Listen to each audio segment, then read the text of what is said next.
You're charged with especially aggravated kidnapping. You're also charged with aggravated assault, and you're charged with theft of a firearm worth less than $2,500. You're talking about stuff that is not relevant. Hello and welcome to the Court of Public Opinion. I am the Recovery Addict, and boy do I have a case for you today. Why is the dog chewing on this guy? I think they have got the wrong guy They there. got the wrong guy, and the dog was biting him. He roughing him up quite a bit. There's a lawsuit. 9 out of 10 judges prefer watching the Recovery Addict live stream in their courtroom. The fireworks are not done. Now we're getting commentary on the case. Dati mihianggoy ka mo, please. I didn't ask you to interrupt me. Is that correct? Oh, for crumb's sake. Is that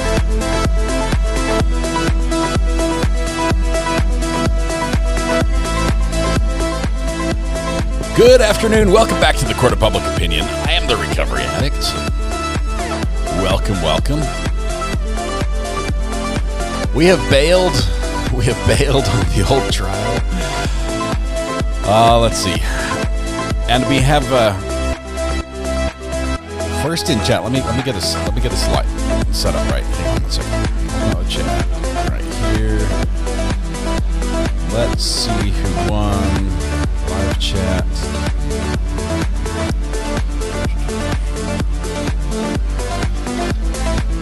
'80s Music Man. '80s Music Man is the winner apparently. I don't know. It's Kim R says please gift them to. So I think Kim had rights to be first in chat, but gifted them to '80s Music Man. So '80s Music Man, congratulations, you my friend are the internet winner. We're the winner of all things IP related, or at least the maintenance of them. So congratulations being first in chat today. Good to have you here. I see you there, by the way. No Rotten Tomatoes my direction, because you're going to be too busy fixing everyone's internet connections to do anything else. So, all right. It was gifted to '80s Music Man. Thank you very much, Kim, for that. '80s. I appreciate you stepping up to make that happen. Welcome back. I hope you all had a great lunch. Sorry, I'm just tripping over my words in my excitement to share that I had a delicious salad for lunch. And now I'm just a tiny bit down below my pre-vacation weight. Yay! So all this starvation is working. Kim, thank you very much. Gifted a membership. Red Pen gifted a membership. Red Pen gifted 5 more memberships, and Erica W 9 months. Thanks again, Red Pen, for the membership. Love it here. Awesome. You guys are amazing. Thank you for your generosity and for just being you. We did spotty internet in Orlando. You guys are getting a little bit of everything headed your way with this storm. We'll keep an ear to the ground and hear what Weather Watch warns us about it, but it's not going to be a fun one. Cat 2, Cat 3, somewhere in that area. Gabby Gabs missed this morning. Gabby, you missed then that we just bailed on a trial, mid-trial. It was the slowest trial we've ever watched, and it was terrible. It was terrible. And so now we've picked up another trial that is wild already, that just barely had opening statements and one witness yesterday, well, Monday, so we're a day behind. So we're going to be watching this at 1.25 speed, and it's going to be good. It's going to be good. This is the MADDEN trial, Ohio versus MADDEN. He is charged with murder. He had a girlfriend of 27 years that they got in an argument, and he stabbed her 55 times. It's a bit much, but yeah, that's where we are. And he seems to be a wild card. Like, his attorney can't rein him in. He did have an outburst just before the jury came in, at the beginning of the first day. Just before, he stands up, and they're like doing all the preliminary stuff, just making sure everything is okay, ready to proceed with the trial. He turns around, he's talking to his daughter, who was the daughter of the girlfriend who he killed, allegedly, and basically confesses. Says it was an argument. I'm sorry, I'm responsible. I don't want you to hate me. And the prosecutor, who up to this point has been trying to get all his ducks in a row to make sure he has all the evidence that he can prove this case in court, now has a golden egg laid in his lap. And so he begins his opening statements with the saying, I normally just follow my prepared statement, but I just have to tell you, like 30 minutes ago, while you guys were waiting in the hall, and the record was on, and the judge was here, and we were all here, and his lawyer and the family, and everyone was here but you, jury. He confessed. And I'm going to call that person and that person and that person and that person who are all here as witnesses. I guess technically he could even call the guy's attorney as a witness. And you can come up. They're going to tell you exactly what he said. But he basically said, I did it. I'm responsible. So you're going to hear that. And you'll hear the other stuff. All the investigation things that came up. Reverend Beasy, welcome back. We have missed you. Hope you're doing okay. Yeah, the points is not working yet. Not working. We're not sure what to do with that. Legally Blonde, member for 11 months, says, I was in the court gallery for trial today. This guy is wild. Legally Blonde. I can't wait to hear about it. We're playing catch up, so don't spoil it too much, but this is nuts. Selena K gifted a membership as well. Donna Barry, not Donnie, but Donna Barry got the gifted membership. Donnie is hoping to receive one. So if you have a spare membership that Donnie can have, let him know. I think it's starting to think it's a conspiracy with the gifts. Have you properly thanked the YouTube powers that be for all things that are YouTube? I think that's all you can do, and then hope. Then hope. A couple people say, so am I. Judy says, so am I. All right. With that, we have 8 hours of court to watch and 4 hours to watch it in. So we need to, no. This is the reverse, Donnie. This is telling YouTube that they're terrible and they're buffering. You have to do like YouTube number one. You need to be a cheerleader. Somebody's opening and shutting my door. We have some codes. Like when people open and shut the door certain ways, it's a code that means something to us. Believe it or not, it's true. I kid you not. I can tell you what the code is, but that was not the code. Just for the record.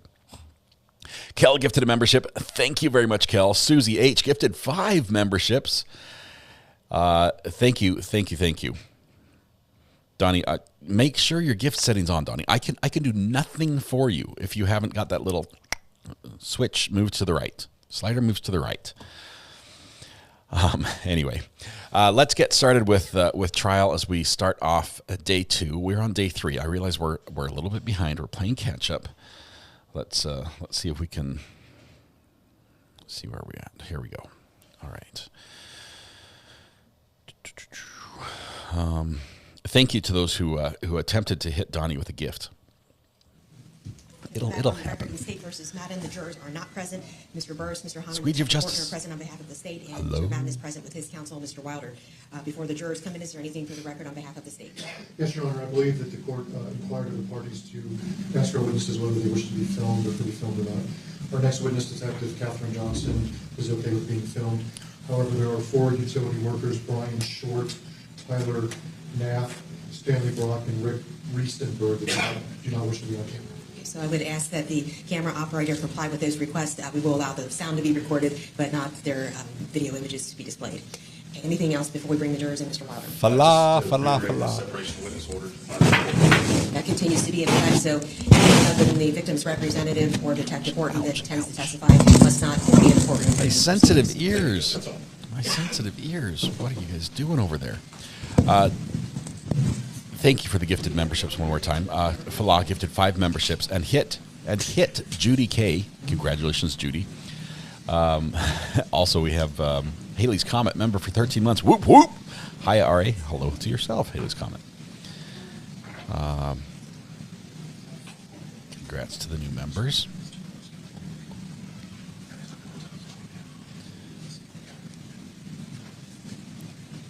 Weather Watch went and got a Recovery Addict went on. Got hurricane snacks while on lunch break because the last update doesn't look good. Yeah.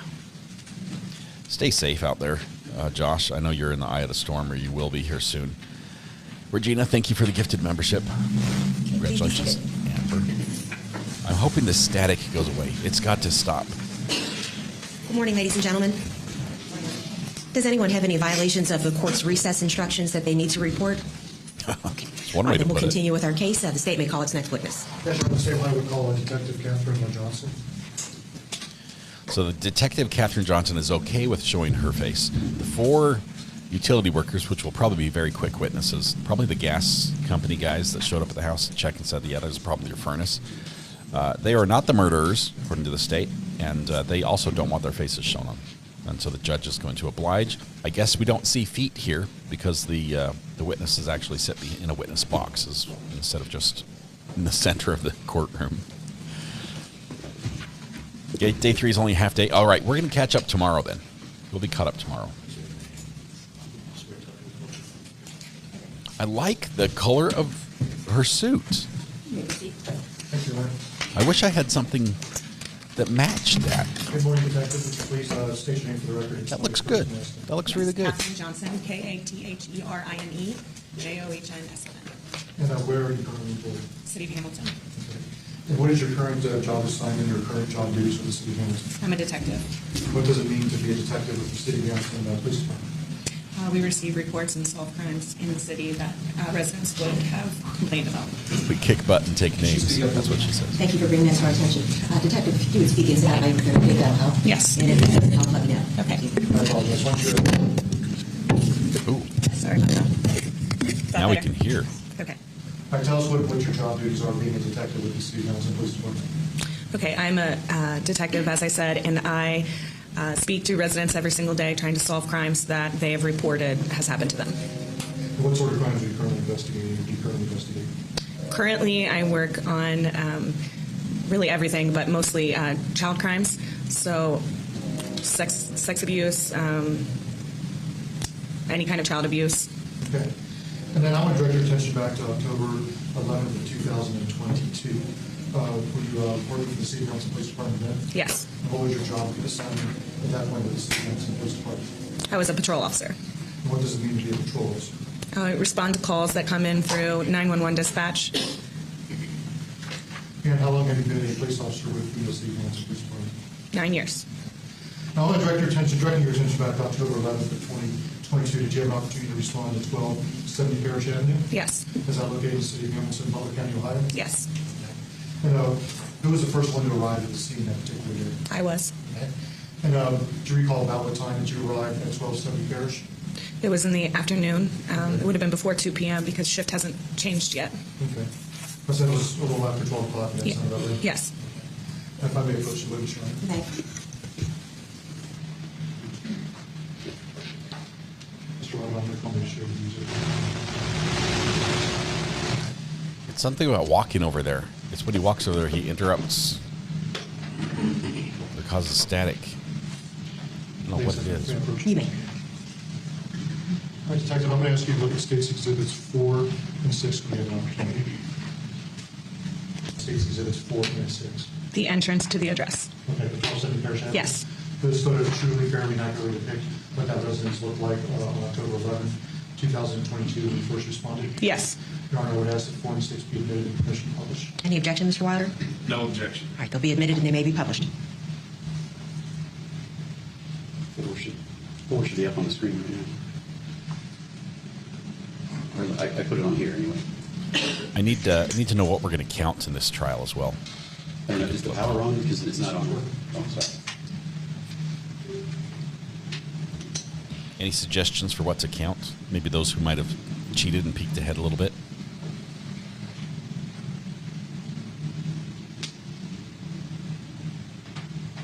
Confessions. We're at 1 so far. Outbursts, I think we're at 2. Is it definitely outbursts?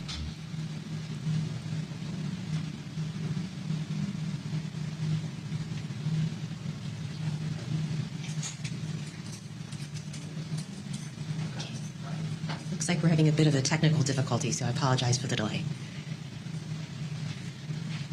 I don't know why just being on and off.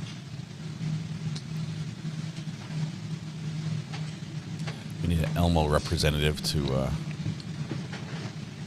come to court really quickly.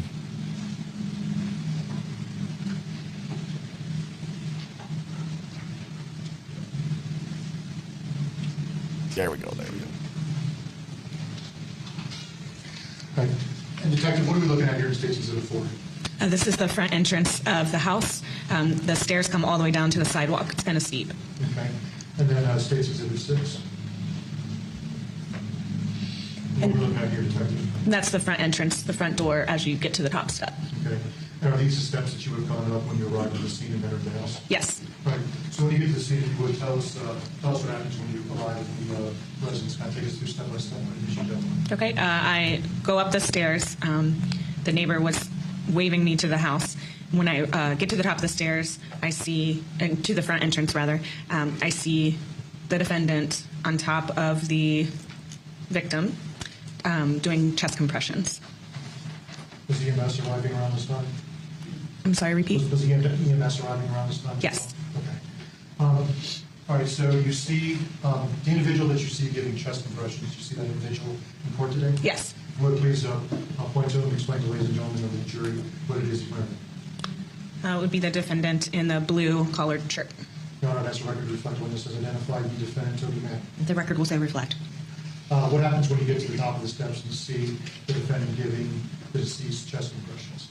I could visually see that she was far gone, and there was no reason to do chest compressions at this time, so I grabbed him by his shirt and pulled him off of her.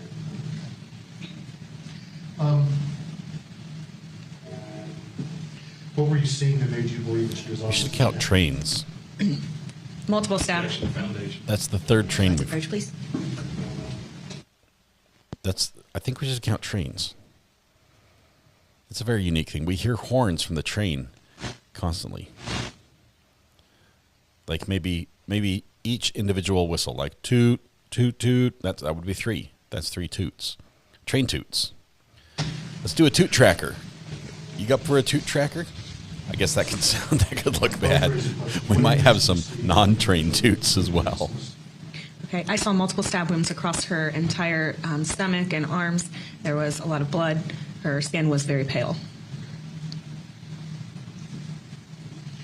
At this time, you said that you had to pull the individual that you identified as Toby Mann. You had to kind of pull him off by his shirt. How was the defendant acting at this time? He was crying, yelling. I pulled him down the stairs to the bottom of the stairs to try to figure out his name and her name. He was pretty hysterical and cooperative, I would say. And if I may approach you on that. You may.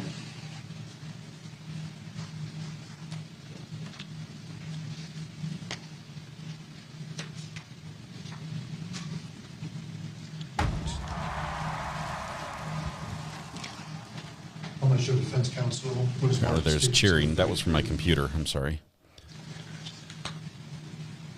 Canva just decided to make noise today. Detective, can I have you identify what is contained in State's Exhibit 33? This is the victim as she laid when I came up the stairs. Does that photograph truly, fairly, and accurately depict how the victim looked at the time she arrived at the scene? Yes. All right, ask 33 be admitted in the permission to publish. Any objection? No objection. All right, it'll be admitted and it may be published. And what are we looking at here, Detective, if you would, please? This is the victim, and you can see on her stomach she has stab wounds. Her shirt is cut up multiple times where she had been stabbed. She has stab wounds on her hands and arms, both arms, and there's blood surrounding her body. Thank you, Mr. Hall. What do I get? 250. 250, thank you. All right. At some point, 2 other officers arrive at the scene? Yes. Who else arrives at the scene? Officer Taras Volkachev arrives next. What do you request of Officer Taras? Volkachev. Okay, yes. I asked him to stay with the defendant and keep him where he was at while I cleared the house so that EMS was safe. Okay. And what were you concerned? Why did you want to clear the house to make sure that EMS was safe? Well, at this time, I did not know if there was anyone else left in the house that possibly could have done this to her. Okay. It's your way of making sure that EMS is safe? Yes. Okay. Tell us what it is as you're going through the house and some of the observations you made.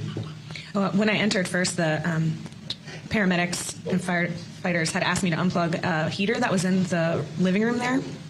So I unplugged that with gloves on, and then I started making announcements. Hamilton Police, if you're here, announce yourself repeatedly, and then I started clearing room by room to make sure that there was no one else in the house. And I assume as you're yelling Hamilton, I'm sorry, I assume as you're saying Hamilton Police, you're yelling it quite loudly? Yes.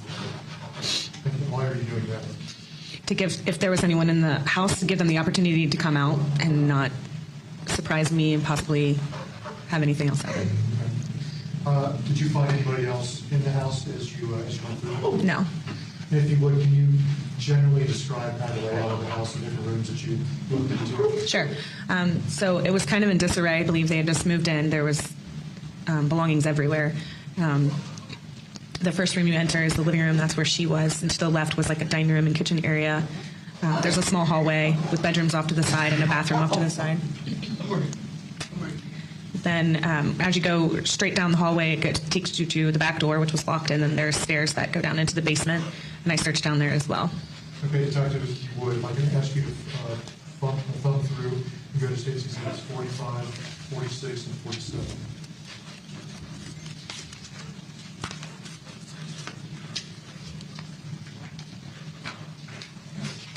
Okay. Have you had a chance to look at State's Exhibits 45, 46, and 47? Yes. Generally speaking, what are those photographs of? That's the hallway kitchen area I said when you're going towards the back door. The living room is from, I don't know if you're looking at picture 45. The living room is behind me to the right. Okay. 45, 46, and 47, are those all true, fair, and accurate depictions of what you observed at the residence on October 11, 2022, being the first responding officer to go through the house? Yes. Okay. Your Honor, I would ask that 45, 46, and 47 be admitted and permission to publish. Any objection? No objection. All right, those will be admitted and they may be published. And if you would there, Detective, what are we looking at here in State's Exhibit 45? Is the detective able to draw on the screen anything She should be able to. Just with my finger? Yeah, hold on one second. You can see that.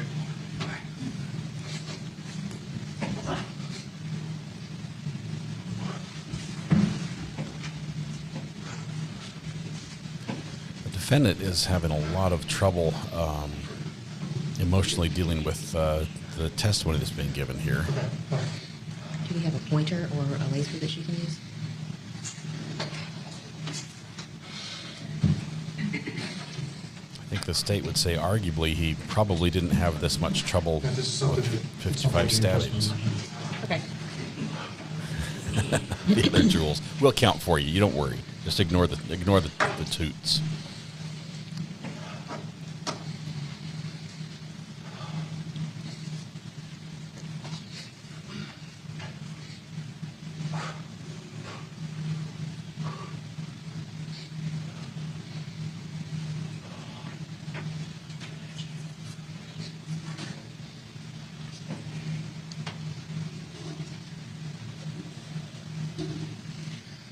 All right, Detective, what are we looking at here in State's Exhibit 45? And I believe with the court's permission, if there's anything you wish to point out, I would ask the court to allow the witness to step down and use the pointer to point on the picture. She'll be permitted to do so. If you feel like you need to. So what are we looking at here in State's Exhibit 45, Detective? This is kind of that hallway that takes you to the back door that I was describing, and then the rooms are off to the right. If you will, go ahead if you want to step down and point to where the rooms are off to the right.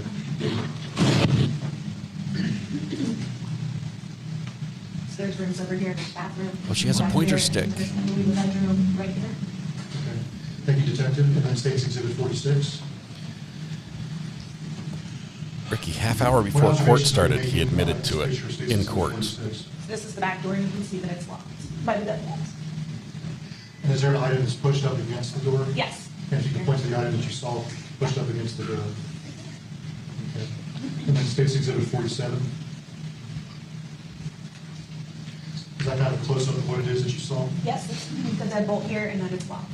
And there's a second one as well, isn't there? Here, yes. Thank you, Detective.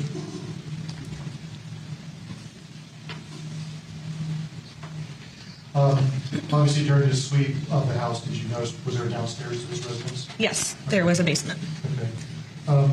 Can you describe the conditions of the basement or what it is that you observed when you went down into the basement? Yes. When I initially got down into the basement, there was some water on the floor, which I avoided stepping in. And then there was another room off of that room where there was clothes on the floor and other things. Okay. Did you notice anything on the floor other than the clothes? Footprints from the water. Okay. Did you notice some footprints? Mm-hmm. Okay. If I can have you look at State's Exhibit 55.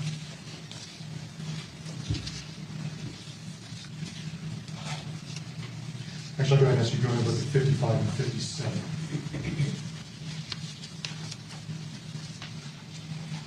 And generally speaking, what are we looking at in Stacy said it's 55 and 57? I'm in 55. This is the room directly down the stairs, and there's water, and then you can kind of see, I don't know exactly what is all over the floor. Maybe some clothing or rags, some pencils, looks like. And there's footprints. Okay. Is that photo truly fairly accurately depict the basement as you saw it on October 11, 2022? Yes. I would ask for 55 to be admitted and permission to publish. Any admission, or any objections to the admission of 55? No objection. Okay, it'll be admitted and you may publish it. All right, what are we looking at here in State's Exhibit 55? This is the water spot that I was describing, and then the footprints are off to the right there, and then towards that door there's another footprint, and then I don't know exactly what all this stuff is on the floor, but maybe like some rags and a pencil. And if you remember, when you went down to the basement, was the basement light or dark when you went down there? And if you don't remember, that's fine. I don't recall. Okay. And then I'll have you look at State's Exhibit 57.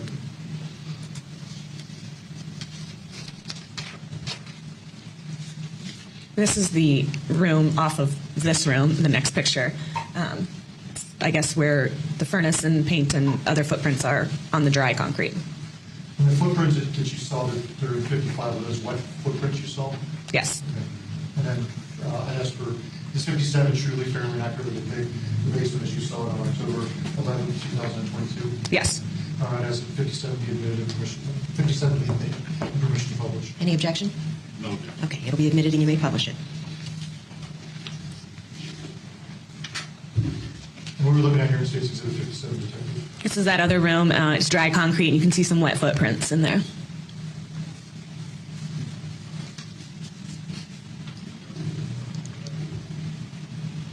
You give me one moment. Sure.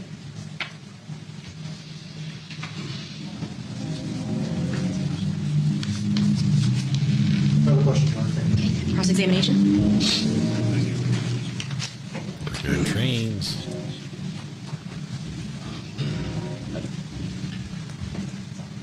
Good morning, Detective Johnson. Good morning. I have a few questions for you. If you get confused or don't understand my question, just let me know and I'll try to rephrase for you, okay? Okay. When you responded to the scene that day, did you have any body-worn camera on you? No. Were body-worn cameras in use by Hamilton Police Department back on the day that you responded to this scene? No. How did you gain entry into the house? The front door was open. So when you arrived, the front door was open, you just walked in, nobody let you in the house? Correct. Okay. So when you walked up the steps, doors open, and then you saw Mr. Madden attending to the woman on the ground? Yes. And you said he was doing chest compression? Yes. I think you described him as hysterical? Yes. Was he crying? Yes. Appeared very emotional? Yes. Are you trained in CPR or chest compressions? Yes. Did it appear that he was doing what you would expect someone who may be trying to do CPR would do? Yes. He wasn't just pushing on the body. It looked like he was actually trying to do a manner or technique consistent with CPR. Yes. You said you were the first to arrive on the scene, correct? Yes. You were shown some pictures of the back door that appeared to be locked. Do you have any idea exactly when that door was locked? When I first searched it, it was locked. So when you arrived, it was locked, but you don't know if that door had just been locked or maybe 2 hours before it had been locked or even a day before it had been locked. You don't know exactly when it was locked. Correct. So it's possible that that door could have been locked after Rochelle been stabbed. Is that fair? Sure. Did you inspect that door at all, or was it just something that you looked at? I just looked at it. Up on the side of the door, whether it's one of those where you could lock it from inside or outside? I did not go in the back, so I don't know. I know at the time you were a patrol officer, correct? Yes. And now you're a detective? Yes. At the time that you responded to the scene this day, when Mr. Madden's given those compressions, had you ever responded to a scene with a dead body? Yes. How many times do you think that's unfortunately happened up until that point for you? I don't 20 or more, maybe. And you touched on this a little bit, but was there any? You talked about the emotion that Mr. Madden was displaying. Did there appear to be any calmness at any point with him about what had just occurred in that house? No. We saw a few pictures from inside the house, but did it appear to you that there were a lot of tools and materials in the house and they were sort of renovating this house? Is that what it appeared? Yes. And were there tools and materials in almost all parts of that first floor? It appeared that way, yes. You indicated that you went down to the basement and you saw some footprints. Are you aware that there were some gas workers that had been at the property earlier that day? I am now, but I was not aware at that time. And when you were down in the basement, was the furnace or any kind of unit down there, any heating unit down in the basement? There's a furnace down there. I don't know if there's an air conditioner. What about as far as like a water tank, water heater? Did you see that down in the basement as well? I don't recall.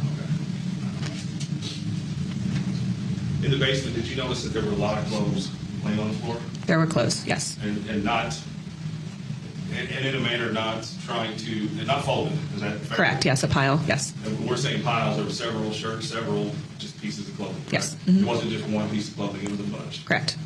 Sloppy, is that how you would describe it? I mean, they just moved in. Right. And But yes. it's almost the appearance where someone had a whole handful of clothes and just basically threw it onto the floor into a pile. Is that, sure. Would you describe that, your observation? Yes.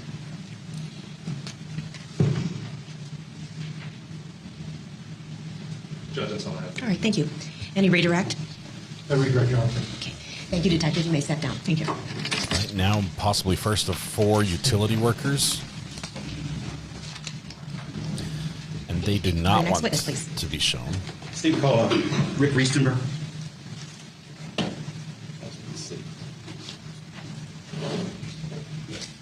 Your Honor, is the detective subject to recall? The detective just... Oh, no, sorry. I would release Detective Johnson. Very well. Your Honor, this is one of the ones that does not want to be Okay. on camera. So. Thank you.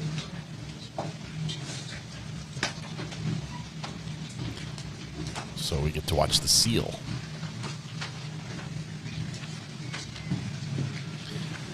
Tanya, we have a toot tracker going because there's a train track nearby and occasionally it interrupts us. So every time it honks, Please, for the jury, spell your last name. we can't. Spell the last name? Yes. It's Richard Riestenberg, R-I-E-S-T-E-N-B-E-R-G. How are you employed, sir? I'm employed by the City of Hamilton in the Gas and Water Department. Okay. And what do you do for the City of Hamilton in that department? I'm a service rep. And what does that mean? What are your duties or responsibilities? On any given day, I could be doing anything from changing water meters and gas meters to turning people's gas on to turn it off, checking for gas odors or Okay. anything along those Anything lines. involving gas, I guess, right? Gas or your residential water. Okay.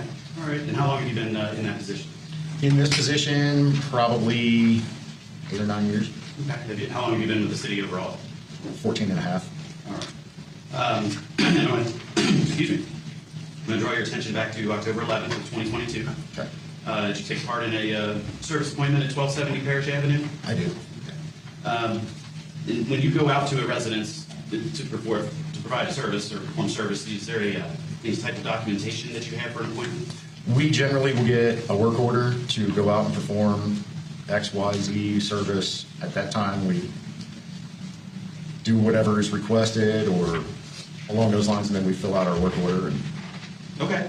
If I may approach the You may. witness.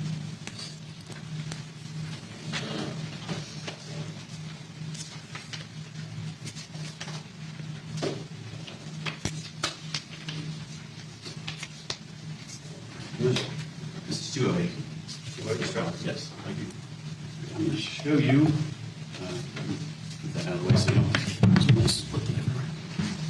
If you look at State's Exhibit 208, and that is double-sided. Can you take a look at that, please, and explain what that is? this is just a printout of our standard work order. Okay. And is that the work order for October 11th of 2022 at 1270 Parish? That is what it says. Okay. That is not the original, but is that a true and accurate copy of the original as you remember it? Yes, this is exactly what it would look like. Okay. And I believe your name's on it, isn't it? Yes, it is. Okay. I would ask that State's Exhibit 208 be admitted and allowed to publish. Any objection? What's on my screen is just the front part of that. You said there's a back side. I can show it to you. I'm pretty sure I got it. I just want to make sure. I just have a blank screen here. Thank you. Got any objection? No objection. Okay, Thank you, very Judge. well. Okay, it'll be admitted and you may publish it. That's why you have to go on. No, that's true, because it's double-sided. I'm sorry.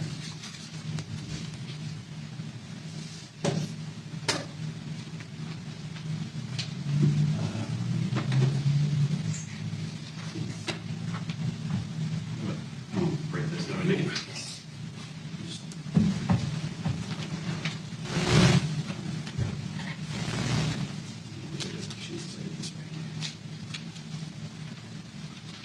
I think the Elmo's a little touchy. You get too close to it, it makes buzzing sounds.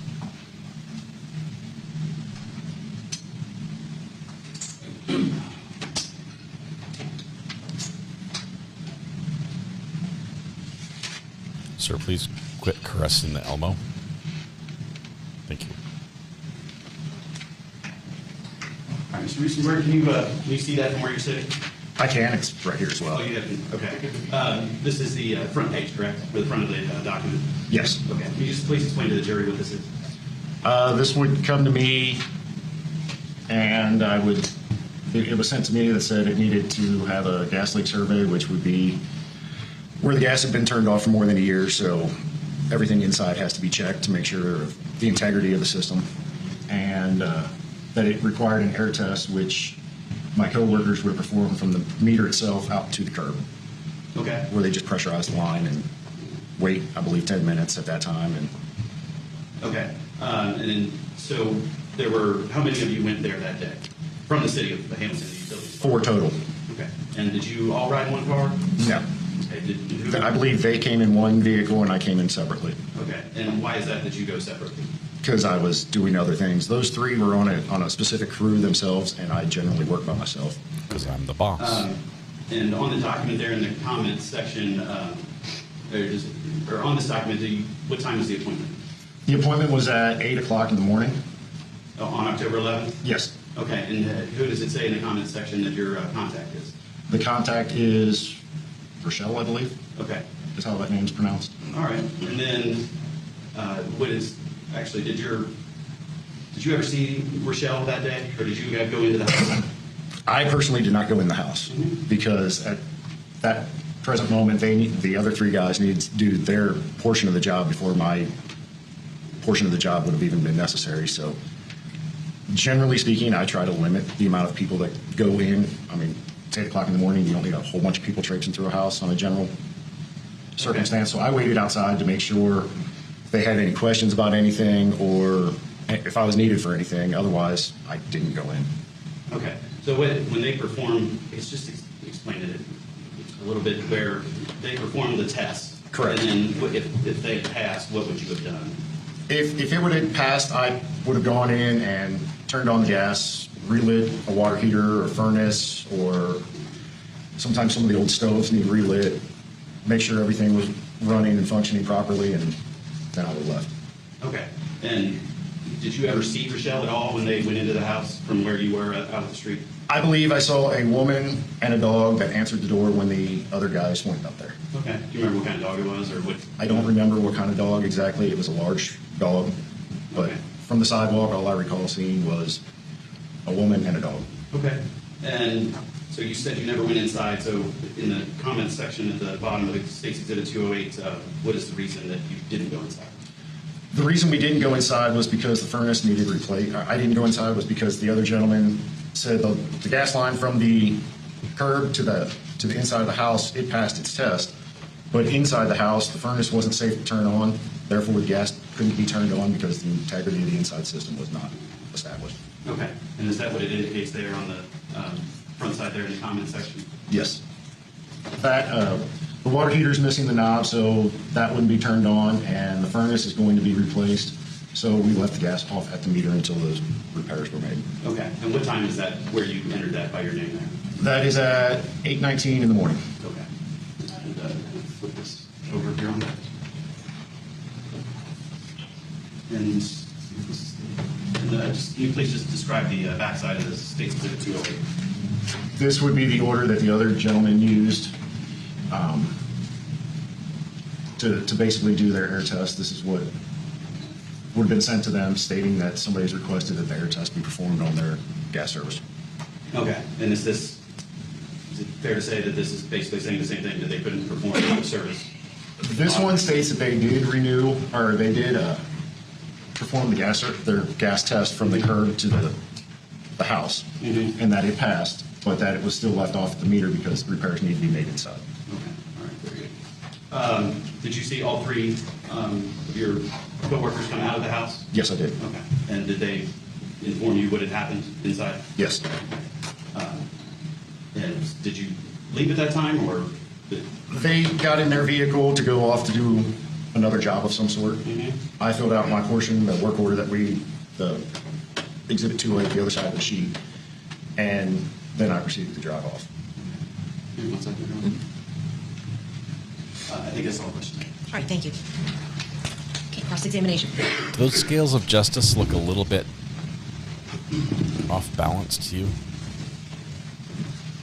Good morning, sir. I got a few questions for you. Sure. Good morning. You mentioned, good morning to you. You mentioned something about the integrity of the inside system. Was that the water heater and furnace, one or both? Both. To your knowledge, do you know where those two systems were located inside the house? I know you didn't go in, but did you know where those were located? The basement is where most water heaters and furnaces are. I can only assume that that's, given the house and all the rest of the houses in the neighborhood pretty much are the same. Probably better to ask the workers if they were to testify because they actually went into the house. Yes, sir.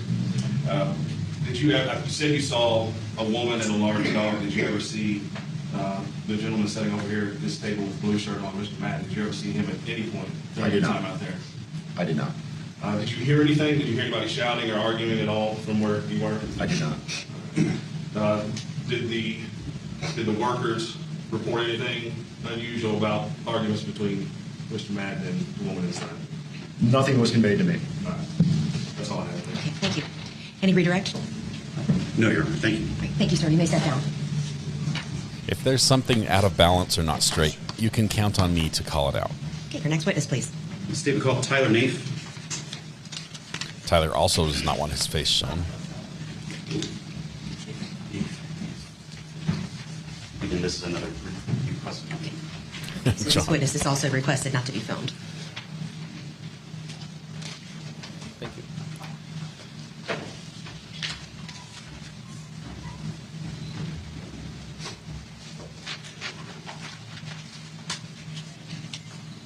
There's actually, if you look closely, there are two scales of justice. You may proceed whenever you're ready, Mr. And Hall. one sword of justice. That's a nice bronze statue. Probably the biggest statue I've seen in any court so far. Good morning. How you doing? All right. Can you tell the jury your name and spell your last name, please? My first name is Tyler. My last name is Nafe, N-A-F-E. How are you employed? The City of Hamilton Gas and Water. And how long have you been with the City of Hamilton? About 2.5 years. I'm sorry? 2.5 years. 2.5 years, okay. And what do you do for them? I'm a maintenance worker. And what are your responsibilities or your duties as a maintenance worker? Water main breaks, gas line breaks, gas line air tests, pretty much go into houses and make sure everything's good for us to hook the gas up or the water up for them to get it to the house. And we pretty much make sure everything's safe. Okay. And I'm going to draw your attention back to October 11th of 2022. Did you go out to a service appointment at 1270 Parish Avenue? Yes. Okay.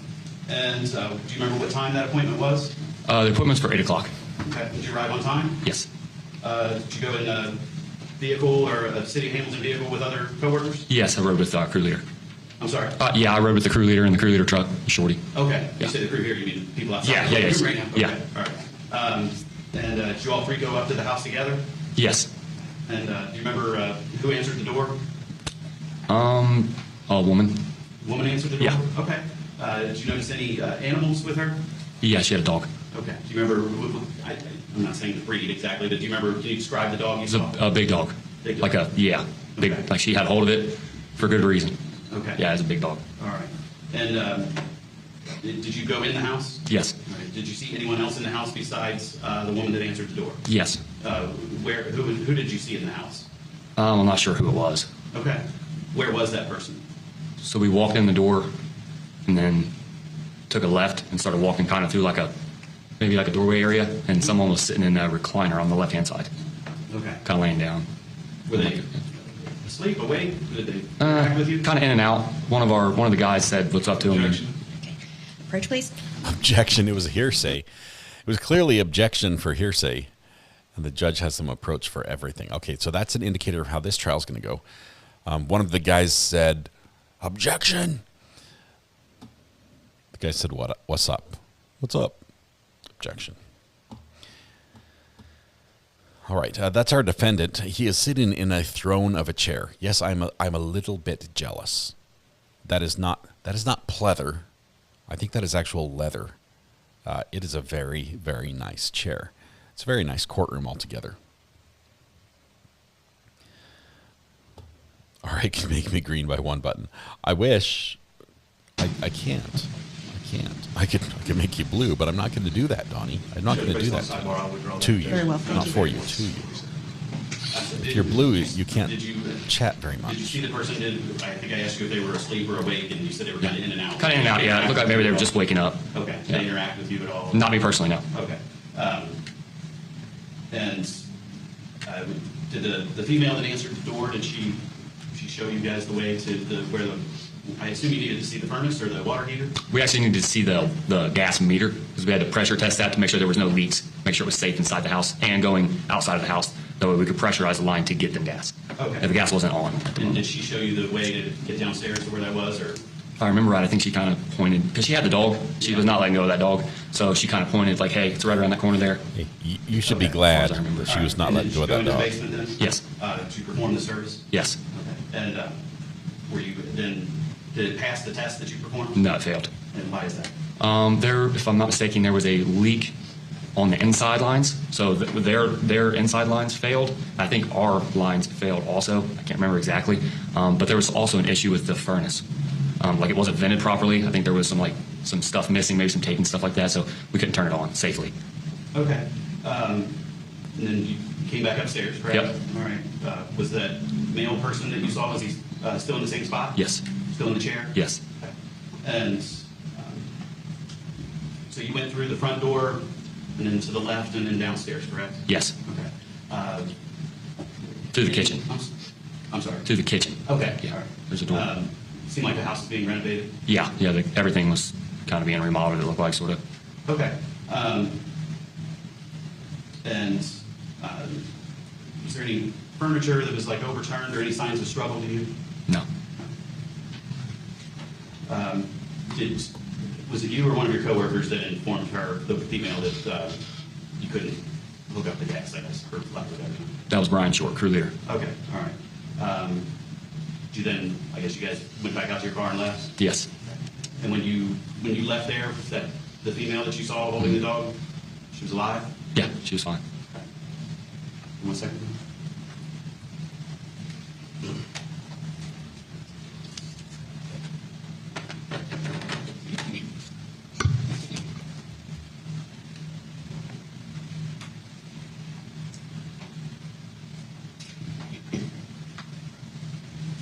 That's all the questions I have. Thank you. Thank you. Cross-examination.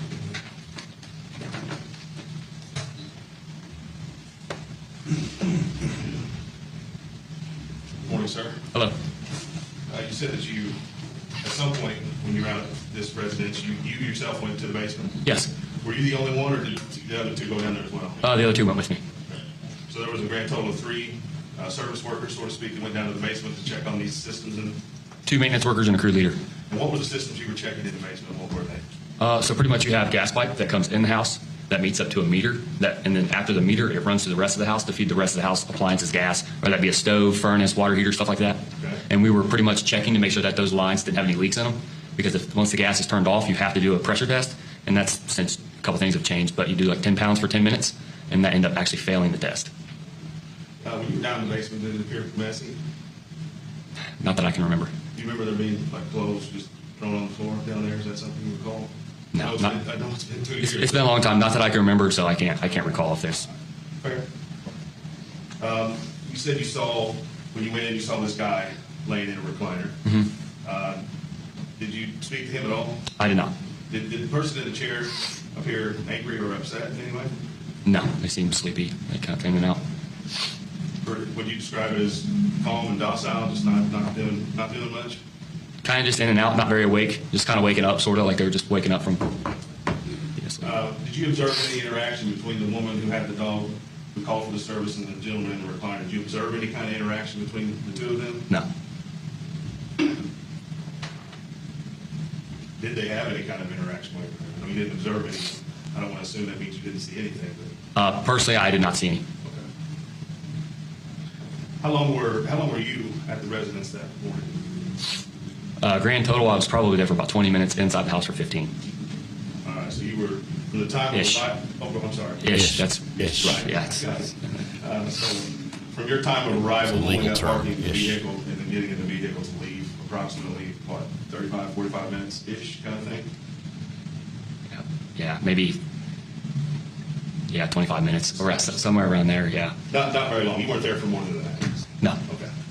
All right. Thank you. That's all I have. All right, thank you. Any redirect?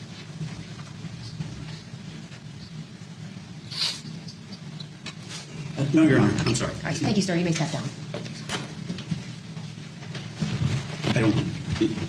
I don't have any need to make him subject to recall with Mr. Wilder. No, All right, you're released from your subpoena. Thank you, sir. Thank you. Okay, you may call your next witness. I call Stanley Brock.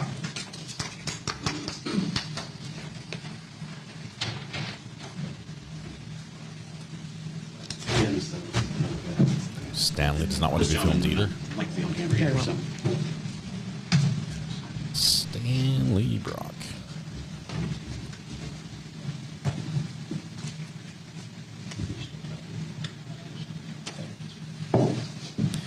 The other trial got excessively boring.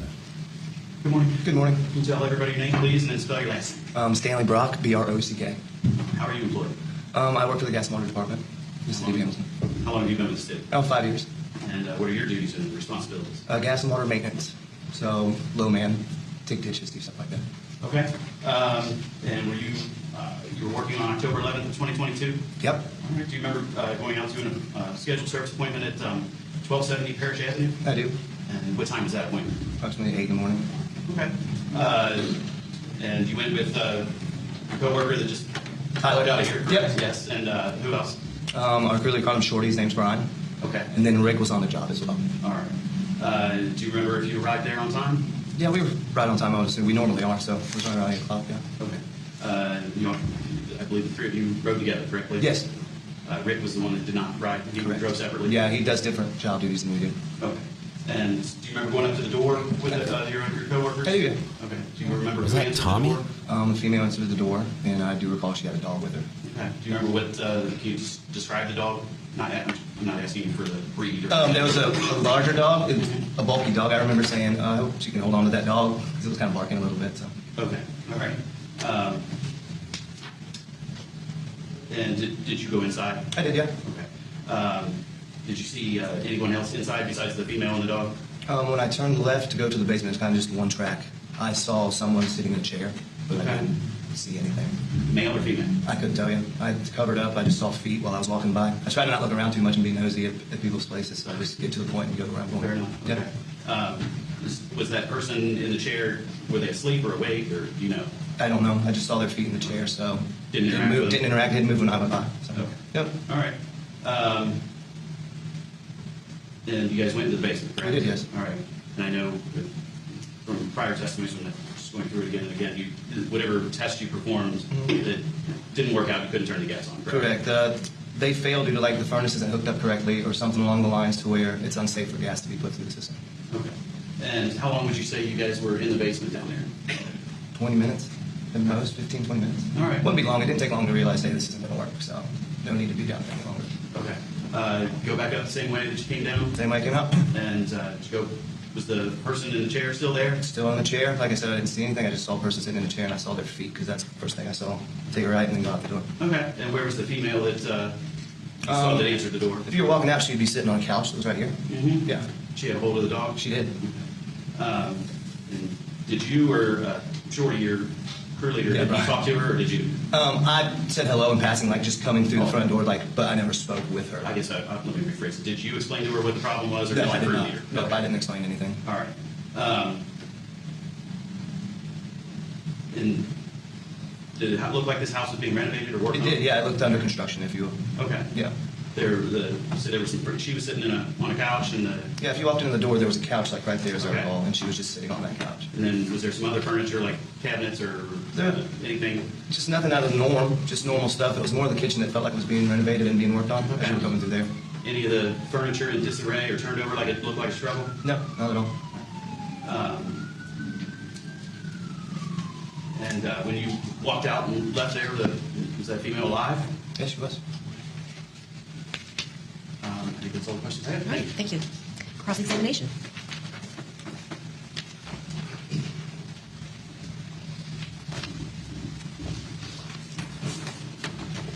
Good morning, sir. Good morning. I want to talk to you real quick about the dog. Okay. You said the female was holding the dog back. Yeah, she was holding the dog by the collar, yeah. Was the dog pretty aggressive? It was a normal interaction with the homeowner and their dog. If the door was being opened and closed, you don't want the dog to get out. He barked a couple times, but nothing. Did you have concern that if she were to have let go of that dog, that dog might have come after you, or he was just... I wouldn't have wanted him to come after me by any means, yeah, but I mean, she had a hold of him, so he was fine. He was just vocal. There were people in his house. Right, but did you get the impression when she's holding that dog that if she were to let go of that dog may have went to you?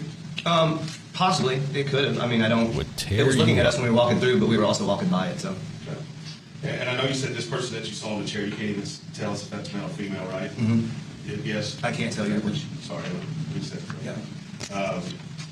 Did you hear that person in the chair say anything or do No, anything? no. And I know you said that when you go into these houses, you're respecting people's privacy. Correct. Yeah. You're not trying to snoop or look into things. Absolutely. And I just get to where I have to go. You're basically going into the part of the house that you're there to fix. Correct. Right? So did you spend a lot of time looking around the house to see what they were renovating and where they positioned furniture and what they were trying to hang in? No, it just seemed it was an old path to get to where I was going, and it looked like the kitchen was being remodeled of some sort. So. But you were asked about the furniture, but it's fair to say that you didn't pause and look around and have a great interest in what... I didn't stop and like take a 360 and check the whole place out, but it seemed normal, if you will. This witness is so comfortable in the stand.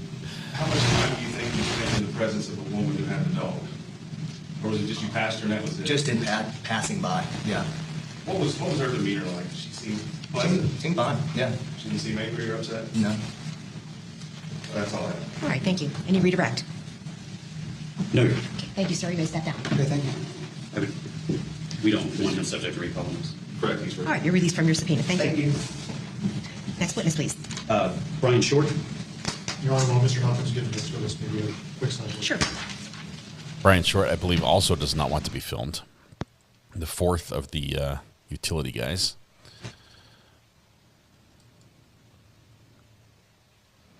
There's our defendant. I did update the toot tracker just a little bit to make it a little more clear as to what we are counting, or what we are trying to count. Although something else might also qualify under the strictest definition of a toot tracker.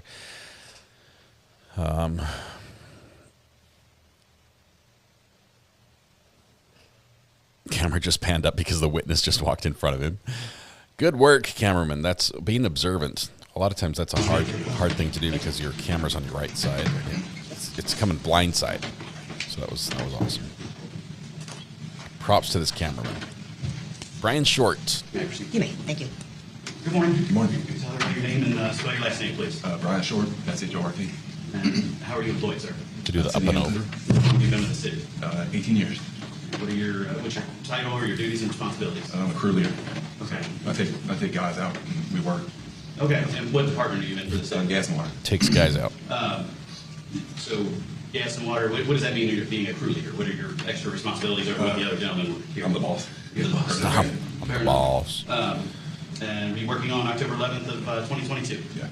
Do you remember going out to a service appointment at 1270 Parish Avenue? Yeah. And what Red time pen, was that? here's the link. 8 o'clock. Did you guys get there on time? Yeah. And I believe, is the other gentleman testified, did you go in one car together with your crew? If you recall? I don't remember. Okay. Do you remember going up to the house? Yeah. All right. Did you guys all go up to the house together? That I'm not sure. Okay. But I usually knock on the door first and then they follow. Okay. And do you remember who answered the door that morning on October 11th at 1270 Parish? Yeah, lady. A lady? Yeah. Okay. You don't remember her name, that's fine. Did she have any pets or animals there? Yeah. It looked like a pit bull or something. Yeah, it was a big dog. Big dog? Yeah. Okay. Any other animals in the house? No. When you saw the dog, did she have a hold of it, or? Oh, yeah, she was. Once she sat back down on the couch, she was holding the dog. Okay. Yeah. All right. We make sure that. Okay. Is that the type of dog that makes you nervous, or are you worried that she didn't have a hold of it? Or? That dog, yeah. You know, but I've had all kinds of dogs. You know, small ones, big ones. We make sure they put them away. Okay. All right. Did you see anyone else in the house besides her? Yeah, there was somebody else in there. And where was this, a male or a female? It was a male. Do you remember where that person was? When you walk in, there's like a little room to the left. They were in like a chair, laying there. Okay. And were they awake or asleep? They were asleep at first. Okay. And did you have to go past that person to get to the basement, or? Yeah. And you walk through, and I think it's the kitchen, and then there's like a little room right here, and that's where that person was. And then we just went down to the basement and did what we had to do. Okay. And the service you performed the service, but it's my understanding you could not hook up the gas, correct? Correct. The furnace wasn't. It was all tore apart. So when we see that, we don't turn the gas on because they got to get a heat and air guy in there. Okay. All right. Do you remember about how long you were down in the basement? Probably 15 minutes. Okay. And then you came back up the same way you went down? Yeah. Did you go back past the person in the chair that you saw? Yeah. Did that person ever interact with you at all? Yeah. They started kind of like waking up, and I said, "What's up?" And he's like, "Hey," and then that was it. Okay. All right. So you walked past him, and then where'd you go after you walked past him?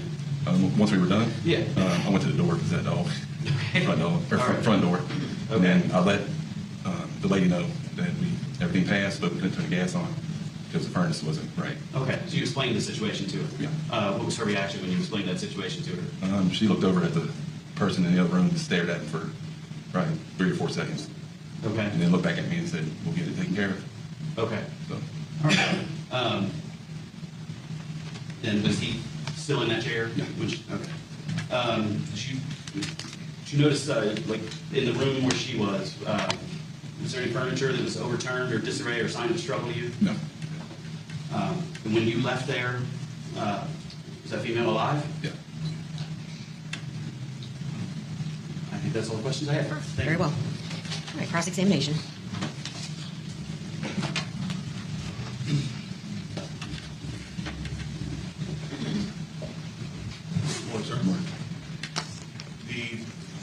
The person that you saw in the chair who responded "hey" to you, did that person appear to be angry in any way? No. What kind of demeanor was that person giving to you? Demeanor, like how they were acting? It seemed like they were sleepy. Starting to wake up. You know, they've been sleeping. It seemed to me. You said that when you explained to the woman the service couldn't be initiated, or whatever the term that you used, you said she looked at the person in the chair for 3 to 4 seconds. Is that yes? Yes. Did she seem upset when she was staring, or what kind of stare was she giving him? She just like stared, like kind of like it's hard to explain, kind of like a what are we gonna do, or kind of couldn't believe it type of look, like couldn't believe what I was saying. Did it appear that was, I don't know if deflating is the right word, but maybe she was wanting to hear something? Did it appear she wanted to hear that it was going to be okay, but it's not okay? She felt kind of down, like, yes. Oh, man. Yeah. Or did she appear mad in any way? She didn't seem mad, no. And you said she stared at the man over in the chair for 3 to 4 seconds. Did the person in the chair do anything in response? No. Did that person look at her? I could not see him. I know it's been well, there's a wall right there, maybe back behind it. So it's like I couldn't see. I know it's been a long time. No, there was a wall in the way. Was there anything else that you observed about this woman you interacted with that was unusual that day? No. Did she appear mad or angry or upset? No. Nothing further. Thank you. Any redirect? Allie, I am so sorry. Thank you. Thank you for sharing that with us. Definitely. Again, we don't. He's subject. He's not subject. All right, sir, you'll be released from your subpoena. Thank you. Okay, so it seems like at this time it'll be a good time for us to take our morning break. We'll go ahead and do that and come back at 10:30. Please remember my recess instructions not to talk about the case, do any investigation, or read anything about No cherry it, okay? drops off the monkey bars as well. There you go.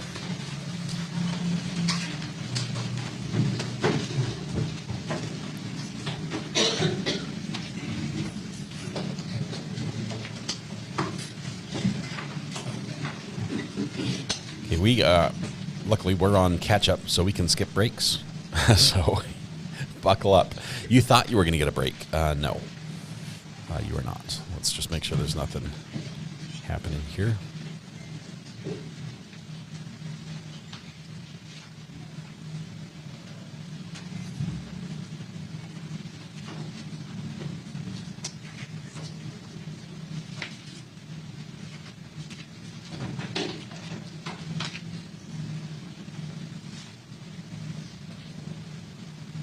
The jurors have been excused from the courtroom. As I understand it, the next witness needed transportation from the sheriff.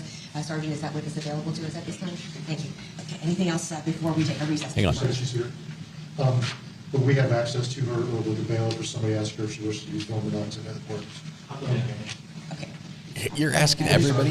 Anything else? There you go. Okay, anything else, Mr. Wilder? Okay, thank you. Okay, we'll be back at 10:30 then. Thank you. Okay, so we're gonna skip ahead because we can. The next witness needed transport from the sheriff's office. Does that mean they also got cuffs? I'm not sure which one that is. Let's see. Skip ahead. I think the next witness was provided courtesy of the sheriff's office. Let's see here.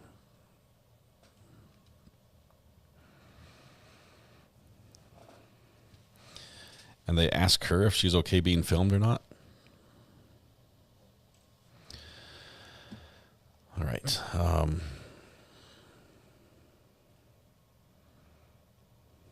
Okay, everything's moving slowly. First, Mr. Hahn. There we go. Break's over. Here we go.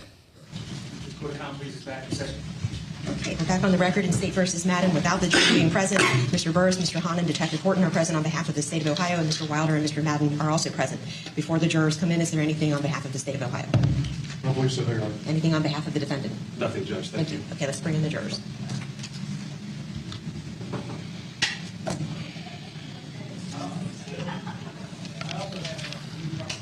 Josh Hutchins sent us an update on this lawyer, Mr. Wilder, criminal defense attorney out of Dayton, Ohio. His profile picture has him posing with a dog. A dog. Is that your dog? It looks sort of like a pug. Is that a pug dog, Amber?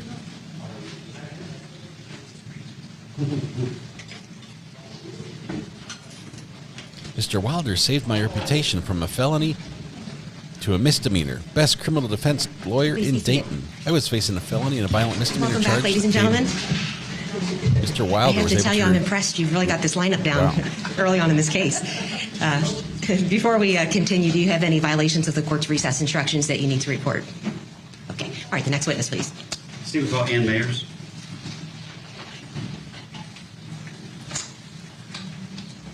That jingling sound you hear is not Santa Claus. No, that's our next witness.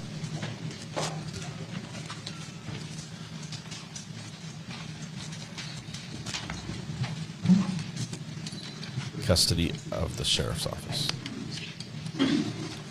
Guess you don't have to raise your hand when you're... Good morning, ma'am. Good morning. Can you tell everybody your name, please? Ann Mayers. Okay. And I see by what you're wearing that you're currently an inmate at the Butler County Jail? Yes, I am. Okay. Am I correct in saying that you're there because you recently entered a guilty plea to aggravated robbery with a under your gun specification? Yes. Okay. And was that for robbing the our group credit union on Route 4 in Fairfield Township on April 19th of this year? Yes, it is. Of 2024, correct? She robbed a bank with a gun? And are you still waiting for your sentencing date? Yes. Okay, so, all right. Whoa. And have you received any consideration or promises from the state of Ohio for your testimony here today? No. No one's promised you that you're going to get a lighter sentence or anything like that? Did you testify here today? No, sir. Okay. Why are you testifying here today? Because I should. Okay. All right. Why did you rob the bank? Take you back to, because I could. October 11th of 2022. Okay. Back in at that time on October 11th of 2022, where were you living at? 1260 Parish Avenue. Okay. And is that right next door to 1270? Yes, it is. So if I were standing on Parish Avenue and I were standing in front of 1270, would your house be to the left or to the right? To the left. To the left. Thank you.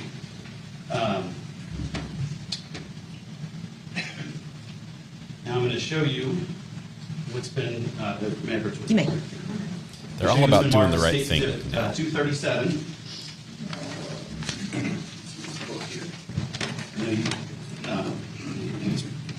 That's right. Okay, can you just explain to me what is this picture? This is the picture where the neighbor was murdered, and this is where I live, and that right there is me. And there's the bank down the road. Would you say this is a true and fair representation of the way your house looked and the other house looked on Exactly. October 11th? Exactly. I would ask that State's Exhibit 237 be admitted and published. Any objection? No objection. All right, it'll be admitted and it may be published. Okay. All right. So, if I may stand by the screen, I'll do. Is that all right if I do the pointing since she's okay? So, ma'am, is this 270 right here? 1270. I'm sorry. Yes. 1270. Yes. Okay. And this is 1260 right here. Yes. Mr. Hunt, there is a plan. Oh, yeah, I am short, so that might be an assistance. All right. So this is 1270 here. Yes. Okay. And you said this is 1260 your house, correct? Yes. All right. And are you sitting on the porch here? I'm the taller head one. This one? This one's no, that's my sister. That's I'm your the sister. other one. Okay, you're that one. Yes. Right there. Okay. Jealous of that pointer stick.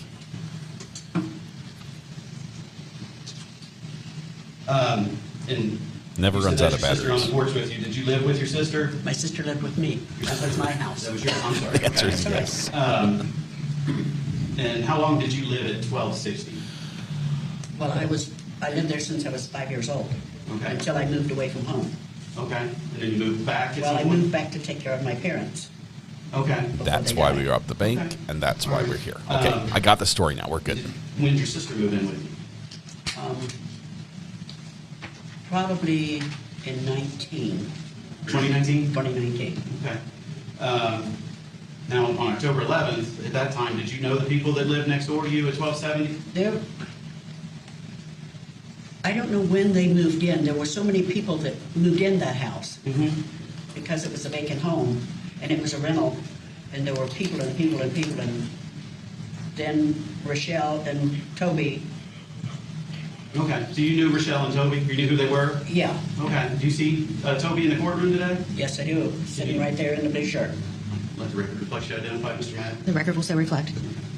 And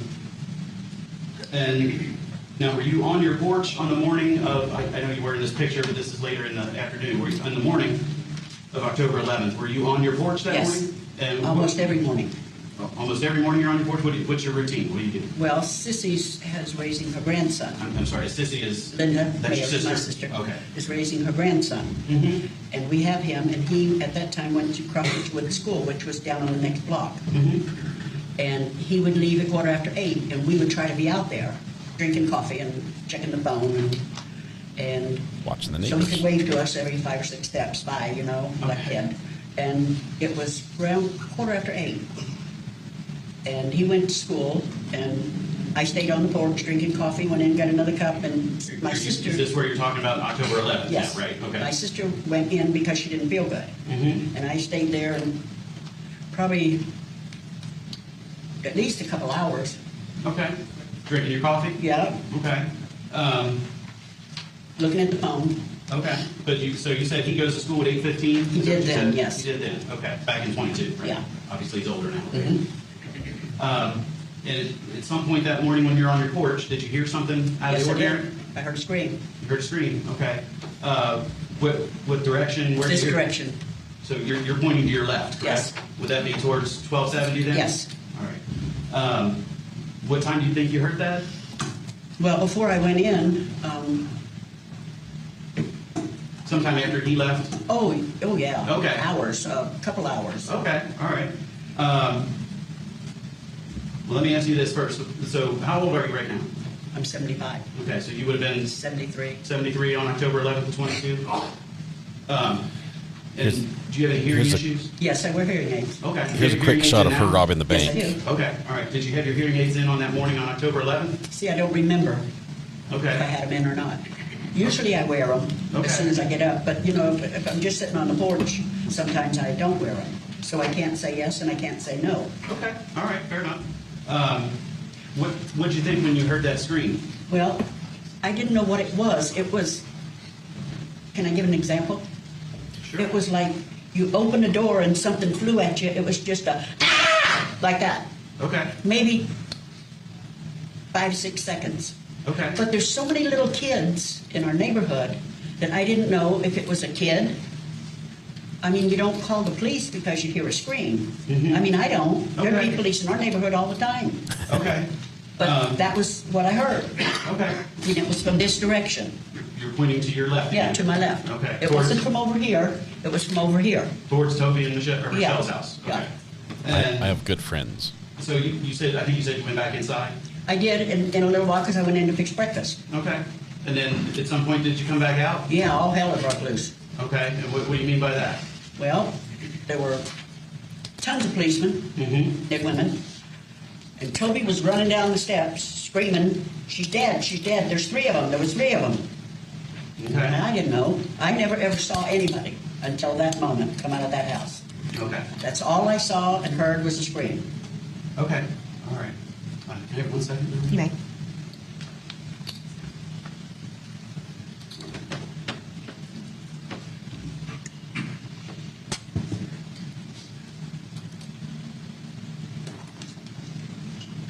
Ma'am, I appreciate you testifying. Thank you. Thank you, Mr. Hahn. Cross-examination, Mr. Wilder. This woman was a victim of a scam, robbed the bank to try to fix her financial problems after losing money in the scam. Morning, ma'am. I got a few questions for you. If you don't hear those, or if you're confused in any way, just let me know, okay? So we saw the picture there. So your front porch, where you sat and you had your coffee, and where Yes. you were that morning, you heard that scream. I mean, we're talking, what, 25, 30 feet away from the front porch of the parish? Yes. Where Toby and Rochelle were, right? Yes. You could throw your coffee cup and probably hit their porch or that close to them. Is that yeah. fair? Right? I think you identified this, but was your sister in the picture with you on the porch? Yes. You said you were the taller head person back Yes. to your sister, and your sister is Linda, Yes. and you referred to her as Sissy? Yeah. You mentioned during your testimony that police are in our neighborhood all the time. Did I get that correct? Yeah, off and on. Yeah, a lot of kids in our neighborhood. But your testimony was that the police are in your neighborhood a lot. Is that fair? I said I didn't want them Right. to call the police. You don't call the police for everything. That's a French, please.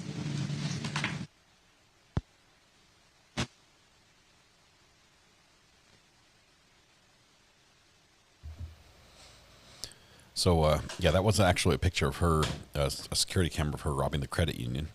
She was a victim of a scam and then robbed a bank. No, I'm good. You can have it. You can take the bowl, though. It's sad. It's sad.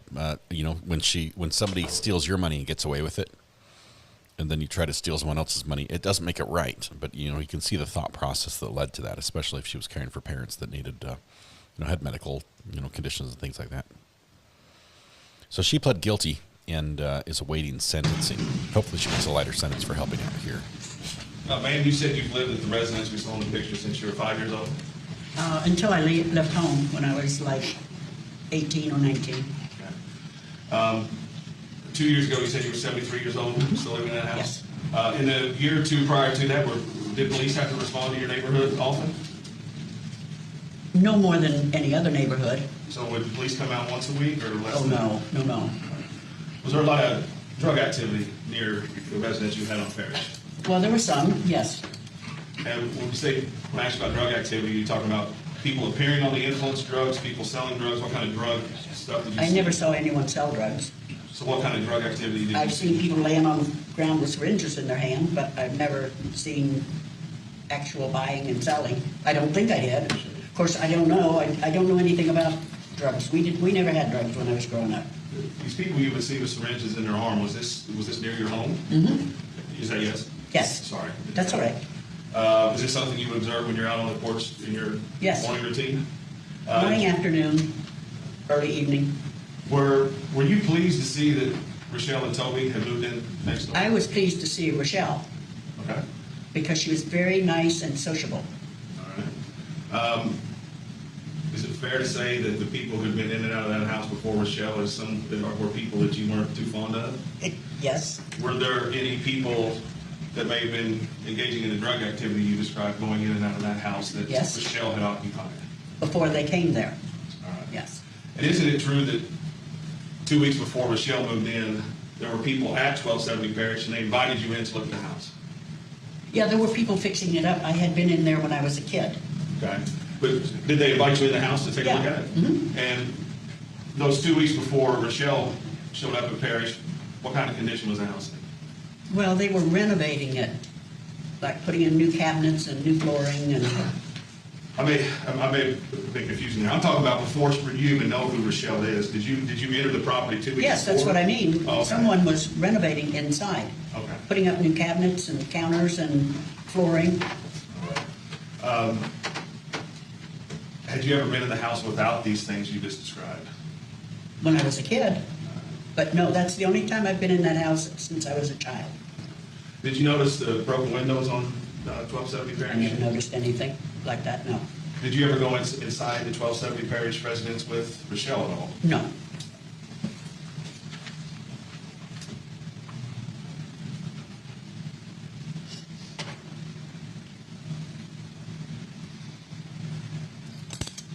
The workers who invited you into the house, was that Toby or Rochelle? They weren't there yet. They didn't live there then. So was this like a moving company, or do you remember who these movers I guess were? the landlord or the real estate people hired them. I don't know who hired them.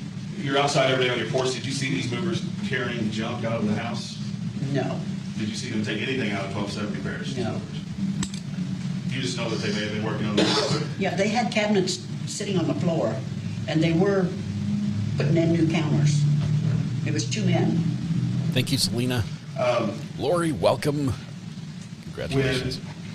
Did you ever see Toby at the residence at 1270 Parish? Not until they moved in. Okay. Isn't it true that Rochelle was usually gone and Toby was there? Yes. So how many times did you think you saw Toby at Parish? Was it daily? Probably, yes. Did you ever tell anyone from law enforcement that you were finally going to have good neighbors? Yes. And did you say neighbors? Yeah, I said, we had met Rochelle, and I said we were finally going to have a good neighbor. Because you had not had very good experience with the people who had No, lived it was a close. rental house. Right, and there have been drug people in and out of that house. Is Been that all fair? kinds of people in and out of that house. I want to talk to you about the scream that you heard. Did you just hear one scream or did you hear multiple? One scream, about 7 seconds maybe long. And I know you described it as someone opened the door, someone screaming odd. Your testimony is that scream or what you heard was 5, 6, 7 seconds long? And I never heard another thing. Could you describe it as a male, female voice? No. Had you ever spoken to Michelle out of the properties? Mm-hmm. Yeah. Yes. Were you able to decide if that was her scream? No, I never thought about it. It was like a high-pitched scream. So I don't know if that would be a woman or a man, but it was a high-pitched scream. Did you just hear the one scream or did you hear scream. others? Did you hear any arguments? Nope. Did you hear anybody yelling at somebody Nope. else? Did you hear anything which would have sounded like furniture toppling over onto the floor? No. And again, the picture showed us you're pretty close to that Yes. residence, right? Yes. When you lived next door, were you ever able to hear other things from within the house, like music or tools? Oh, yeah. You can hear that boom, boom, boom. You know, young kids, boom, boom, boom. Did you ever hear tools being used on the inside when Mr. Madden was in there? Mm-hmm. So yes. Yeah. To your knowledge, was he trying to help with the renovation at all? I don't know. The renovation was finished when they moved in. I mean, as finished as it was, I hadn't been back in the house, so I don't know how much was finished. Steph, I don't use software. I only use hardware, which is a lot more You said expensive. you heard this so I scream. don't How long know. did you were on the porch, correct? How long did you stay on the porch until you went inside? I don't know, close to maybe 11:15, somewhere around there, 10:30ish, 11, 11:15. I don't remember exactly. It's our but second-ish. It was later than 10 o'clock. Well, don't worry so much about the timing of it. Because I'm trying to figure out how long, like how many minutes. Not did you look at After the the clock? scream? Yeah, after the Oh, I scream. don't Did you immediately go in the house? No. Or you sit out there for 15 more No, minutes? because I didn't know what it was. I didn't know. I didn't know if it was a kid over there screaming. I didn't know. I know it come from this side, and it was a high-pitched scream. All right. But I just went back to looking at the phone, and then I said, well, I'll go fix breakfast. Okay, so Just to be clear, you did hear the scream and then you went back to your phone, went back to your food? I was outside for maybe 15 minutes or so, I guess, and I went in and fixed breakfast. All right. Where was your sister at when? She went in earlier because she didn't feel good. So when you heard the scream out on your porch, your sister was not next to you? Right. You said you stayed out there for approximately 15 minutes after the scream. Did you see anybody come into the residence or leave the residence? No, I never saw anything. At some point you said you said Toby was running down the street screaming? Is that what you No, said? I said down the stairs. Upstairs. We're on the high side of the street. Yes. Our property's across the street is flat, and he was coming down the steps. I don't know, they probably have 10 or 15 steps to come down off the porch. Yeah, your residence is in porch is a little bit up off. Yeah, it's up, yeah. Up and up. So you heard Toby screaming while going down these steps towards the road? Mm-hmm. And when you observed this, were police already on the scene? Mm-hmm. Is that a yes? I'm sorry. Yes, I'm sorry. It's, Yes. it's okay, I do it too. That's For the all right. record, we got to know if that's a yes. All right, so when you observed this, police were already there. Do you know how many police cars were out there? Did you know? Oh, my, a lot. Was there an ambulance out there at the time you delivered? I don't remember. So, you saw Toby go down the steps screaming. What did he say? He said, she's dead, somebody killed her, there were 3 of them. Where did he go to? He went down the steps. Where did he? And he came over right in front of my property, right in front of where we were sitting. And there was a policeman that came on this side of him and a policeman that came on this side of him. Because I started to go down to find out what was wrong with him, because he was... Was he hysterical? Yeah, you could say that. Was there any calmness to him at all? No. Did you notice anything on his hands? His hands were bloody at all? Did he have any weapons or anything in his hands? Did he make any other statements other than That's what you... all he said. Did you try to run away from the police? Nope. Is that the only time that you saw Toby that day? Is Yes. When he was going down the steps screaming? Yes, sir. What about Michelle? Did you see her at any point that day? No. I was wondering, because the dog was always there. She had a dog, he had a dog, a big old sloppy thing. Old, 2 steps, go to sleep. And I wondered where the dog was all day. 2 steps. So you didn't see the dog at all?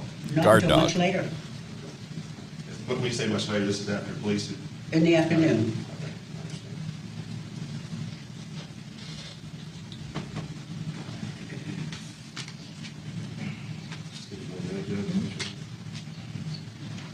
That's all I have. Thank you. All right, thank you. Any redirect, Mr. Hahn? Yes, sir.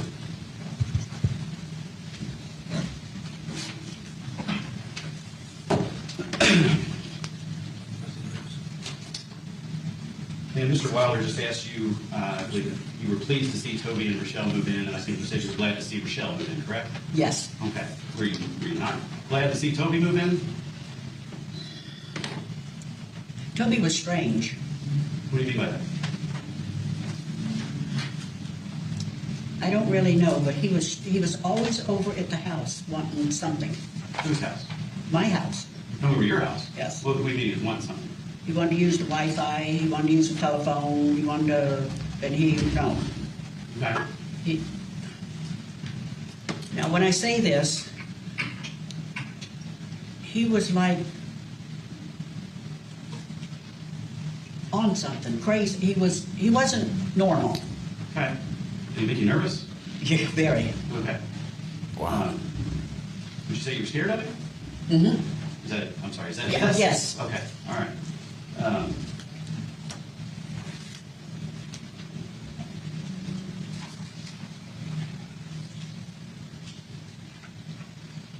Hang on 1 second. Wow.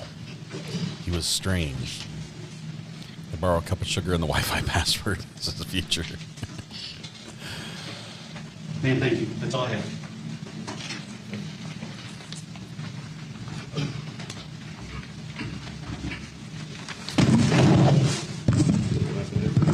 Does anyone know how much she was scammed out of? How much money she lost? Any time that you've met with anybody to discuss how you feel about Mr. Madden is after he'd been arrested and charged with murder. Is that fair? Yes. You said he was strange and you were scared around him. Did you ever tell a detective Botts that he didn't appear to be a mean person? Well, he didn't appear to be mean. He was just different. Okay. Isn't it true you also told Detective Botts that he didn't seem like a murderer? No. You're I don't remember denying saying that. Are you denying that you told Detective Botts in an interview that you said Toby Madden did not appear to you to be a murderer? I don't remember saying that. Objection, Your Honor. Approach, please. There's an objection. She doesn't remember saying that. No, he did look like a murderer, apparently. Should I rewind and see what? No, I don't know when she said it. Rewind to what, Regina? She's sentenced for October 15th.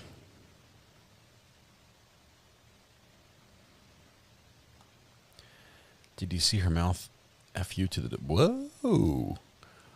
Whoa. Hold tight. Hold tight. Let's back up here. Okay. I'm just going to scroll through. She'll have to turn...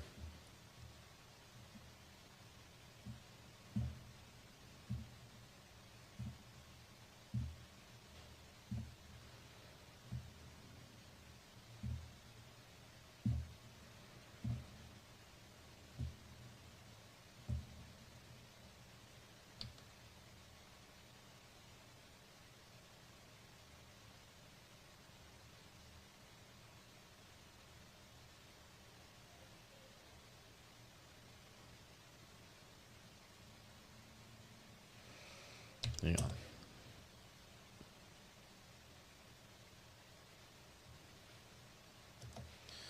Okay, I did not see it.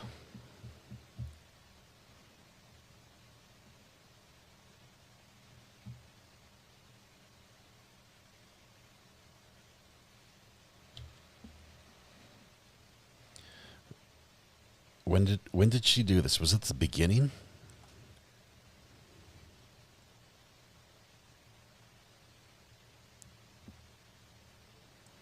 The very end when the attorney gets up to walk by her. Okay, give me a second. I'm watching this. I've got it pulled up here. I've actually recorded more than we've watched here. So let's see.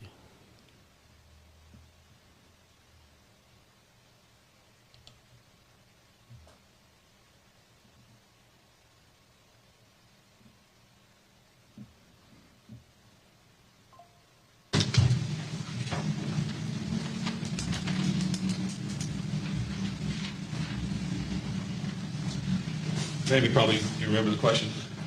Yes. You do? Yes. What's your answer? I don't remember saying that. Okay.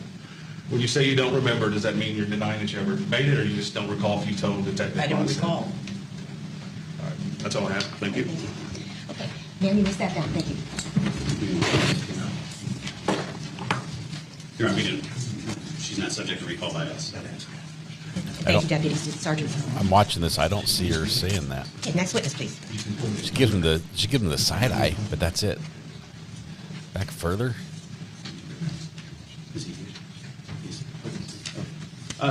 Statement called Detective Aaron.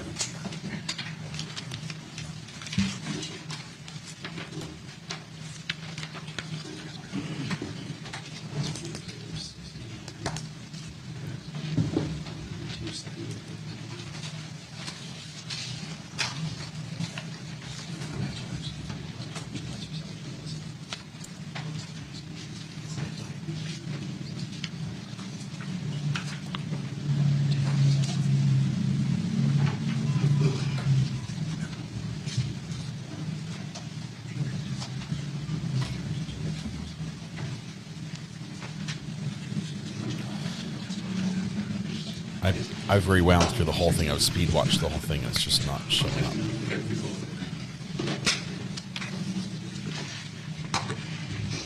State may proceed with its examination. Good morning. Good morning. Tell everybody your name and occupation, please. Aaron Huckey. I'm a detective with the City of Hamilton Police Department. Welcome, How Aaron. long have you been with Hamilton Police Department? 21 years. And how long have you been a detective? 8 years. Okay. What are your duties as a Hamilton Police Department detective? As a detective, I investigate crimes that happen and occur within the City of Hamilton. Okay. And what is your training and education to be a police officer in general? Yep. I went to the D. Russell Lee Police Academy. After graduation, I was hired on after being promoted. I went to the multiple different OPADA courses for crime scene tech as well as photography. Okay. And is that did that training go to being a detective also then? Yes. Okay. Any other training you have, or is that I have formal or informal? Also have training within for the Faro 3D scanner, as well as bullet trajectory. Okay. And were you requested on October 11th of 2022 to respond out to 1270 Parrish Avenue? Yes, I was. Okay. And that's in the city of Hamilton, Butler County, Ohio? Yes, it is. Okay. And what purpose were you called out there for? My Lieutenant Patrick Erb, called me and asked if I would process a scene at 1270 Parrish. Okay. And what does that mean to process a scene? Overall, to photograph and then collect evidence. Okay.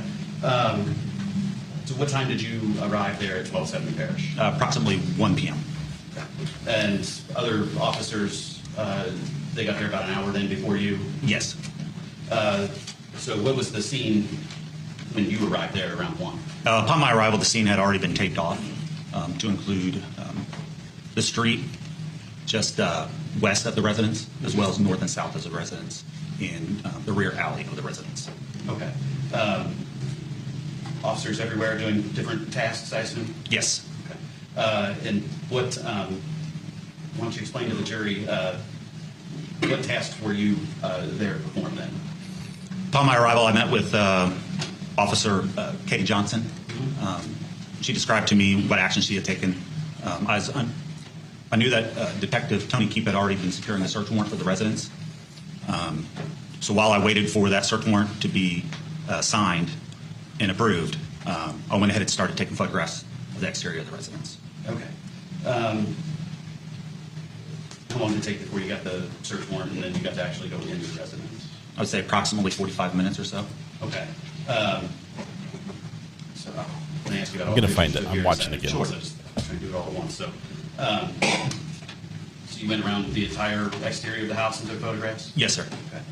And once you got the search warrant and went in, did you then enter the residence at 1270? Yes, I did. Okay. Did you notice anything as soon as you went in the house?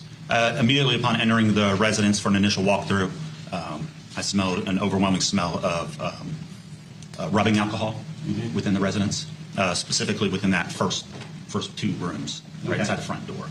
And you took note of that? Yes. Okay. Does that indicate anything to you? To me, it would be used as... This is speculation, not an expert witness. Does that indicate anything to you? Might need some more foundation laid before they can get that testimony in, or it might not be allowed at all. But he's about to testify that one might have been a cleaning agent.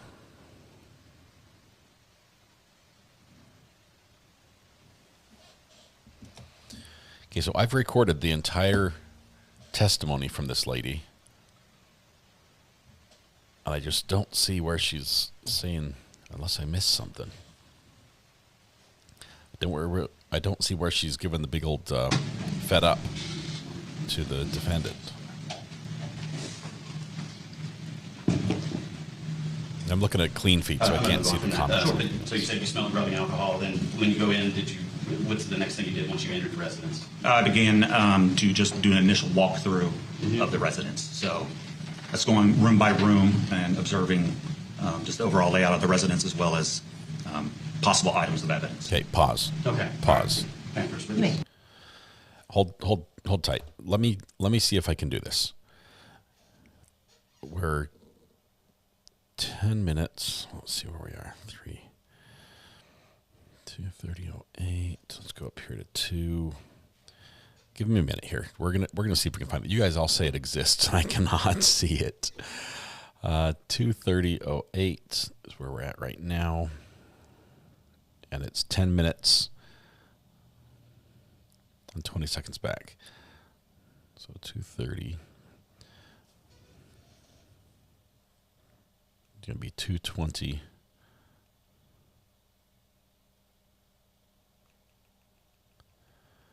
Right at the very end, that's when she walks away.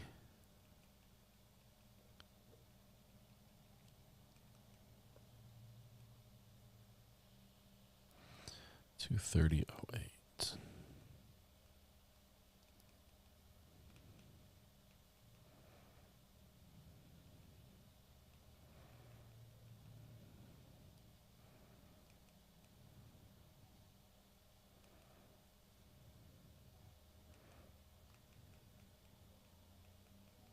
Okay, let's.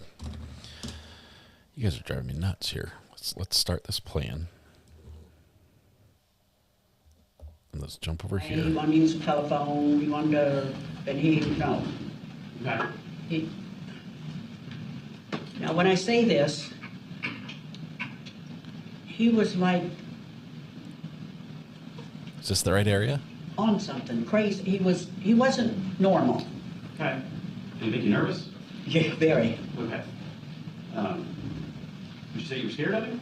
Mm-hmm. Is that, I'm sorry, is that a Yeah, yes? yes. Okay, all right.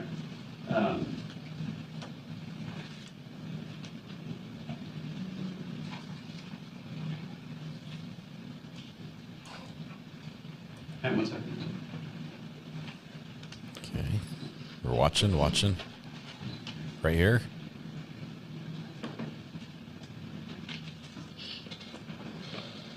Man, thank you. That's all I have. Whoa! Okay, stop. Hold everything. Hold everything. Let's. Anytime that you've met with anybody. Switch over here. Switch over here just a minute. Let's go full screen. Okay, I'm gonna rewind just for a minute. I think we saw it. Let's go nice and slow. Let's go backwards here a little bit. Yes. Backwards. Do you think the jury saw this? Okay, so it was right over here. So let's play forwards. She looks over. She looks at him. She bites her lip a little bit and gives a big old, yeah. No. Oh no. Wait. It was vacuum. Sorry, vacuum. You're right, Jamestown. She's saying vacuum. Need to vacuum in here, I think. Yeah. Okay. So now we're gonna jump back to where we left off. I'm sorry. This is the most disjointed we've ever watched a trial. Mr. Wilder, it's the 1 through 69. I'm going to have you look at it, and then 209. 169. Yeah, and then 1 through 69 on there, and then 209. All right, I got it. Thanks. If the jury saw that, they might not believe her. And I've liked this. I mean, aside from her bank robbery days, she sounds like a great person. 1 through 69, and then look at 209 when you get done with the first ones, and then once you've looked at all, let me know once you've looked at all those.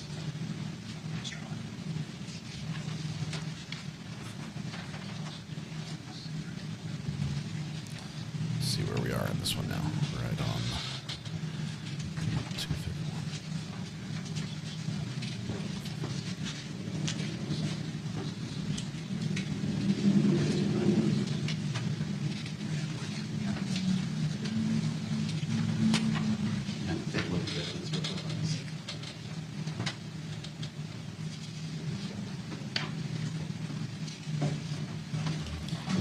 We're looking at pictures right now.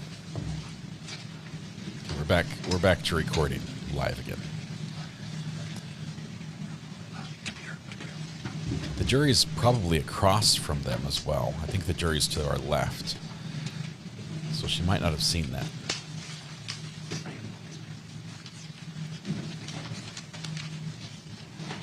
I didn't see that. Thanks for catching that.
Okay, so the short is ready.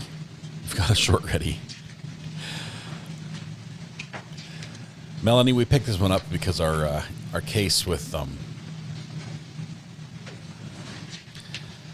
Justin Johnson was so slow that I was falling asleep every day, and everyone else was falling asleep. And when people in chat were openly opining about hoping that they could have like a root canal or something to do instead of that, then I'm like, look, we need to probably switch trials.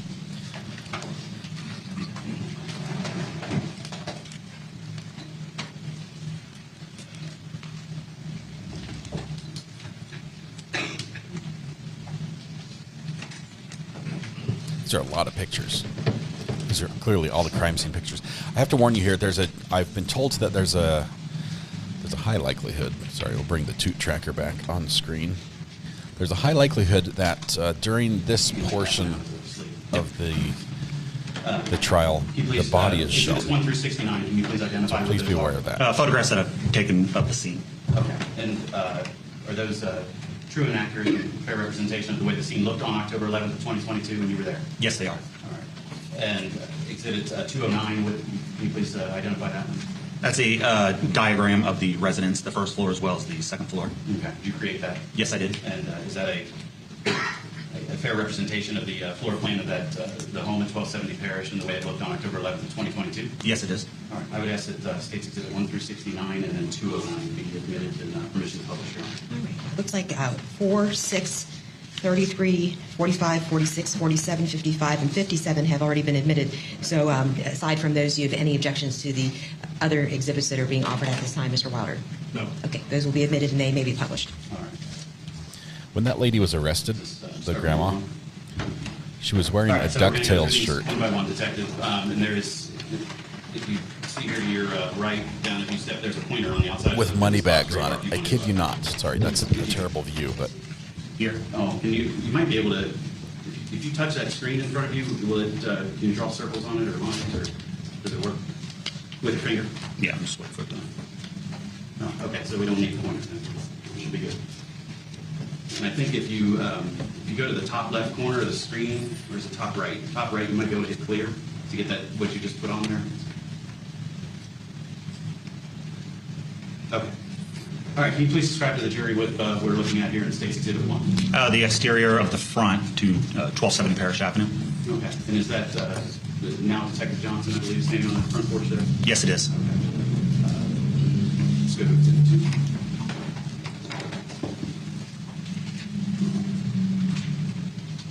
2. Again, please describe what we're looking at here. Again, it's just a little bit altered view of the same front of 1270 Parish Avenue. Okay. And are you aware of what is on the wall there in the bottom, I guess it's the bottom right corner of the picture? Yes. And what is, can you put a circle around it? Yes. And what did you just circle there? I circled, it was a pack of cigarettes.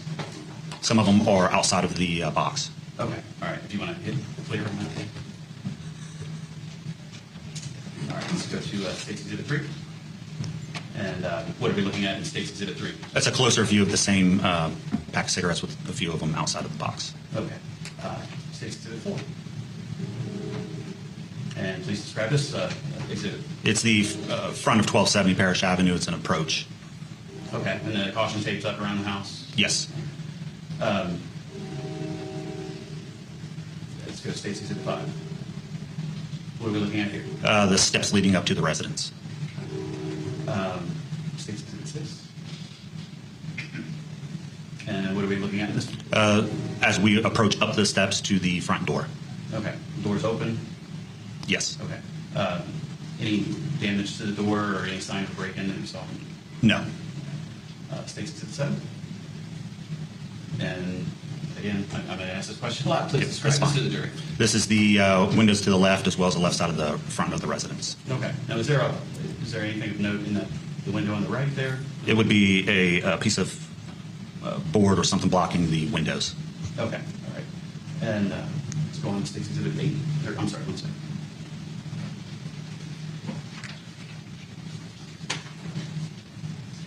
Well, and I'm sorry, before we go to 8, is there say there's a board inside. Can you just circle what you're talking about? Right here. In the residence, there's a board. Okay. And is there damage to the window itself? No. Okay. Down in the right corner of the right window. Was that another train? Seeing there. Is that, I believe that's to the screen, the window screen. that's just damage to the window screen. Okay. No damage to the glass itself, though. Correct? Not that I'm aware of, no. Okay. Let's go on to number 8. And what are we looking at here? Again, it's just an altered view of the same angle with showing the roof. Okay. Number 9. What is this picture of? This is the area below that same set of windows showing the block windows for the basement.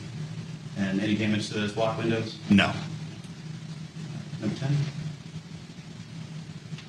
Again, what's this one? The same windows again showing the board behind them. Okay. Number 11. What are we looking at here? A glimpse of both those windows, the top and the basement block windows, as well as the area just north of the residence showing the neighbor's house. Okay. And that would be Ms. Mayer's house at 1260 on the left there? Yes. And this is still the front of the house, correct? That's correct. Okay. Let's go on to number 12. This is an overview. What? This is an overview of the north side of the residence between the neighbor's house. Okay. And how far would you say the houses are apart there, where the walls are? Probably within 8 feet, 10 feet. Okay. You still walk through there? You can fit through there? Yes. Okay. Any damage to the windows that we see on the pictures to 1270 there in the side of the house? No. That's one number 13.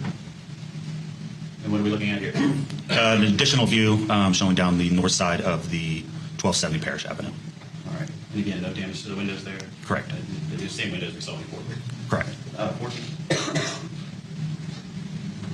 And what are we looking at in this picture? This is one of the basement windows. It's blocked with one of those vent screens, allowing you to open it up. That's on the north side of the residence. Okay. And any damage to any of the glass blocks there? No. 15? Or, well, hold on 1 second. What is the screen ripped out of that? Is that a window that you would crank open? I believe so. Okay. And is there any damage to that actual piece that moves itself, or are we just looking at the screen ripped? Just the screen ripped. Okay. 15? What are we looking at here? That is a window from the north side of the residence. Okay. These are the same two windows we've seen in the previous pictures, correct? That's correct. Okay. And that, again, no damage? Correct. 16. Again, one of the same two windows, no damage. 17. This is going to be the rear of the residence. Okay, so that's the back door there? Yes. Okay.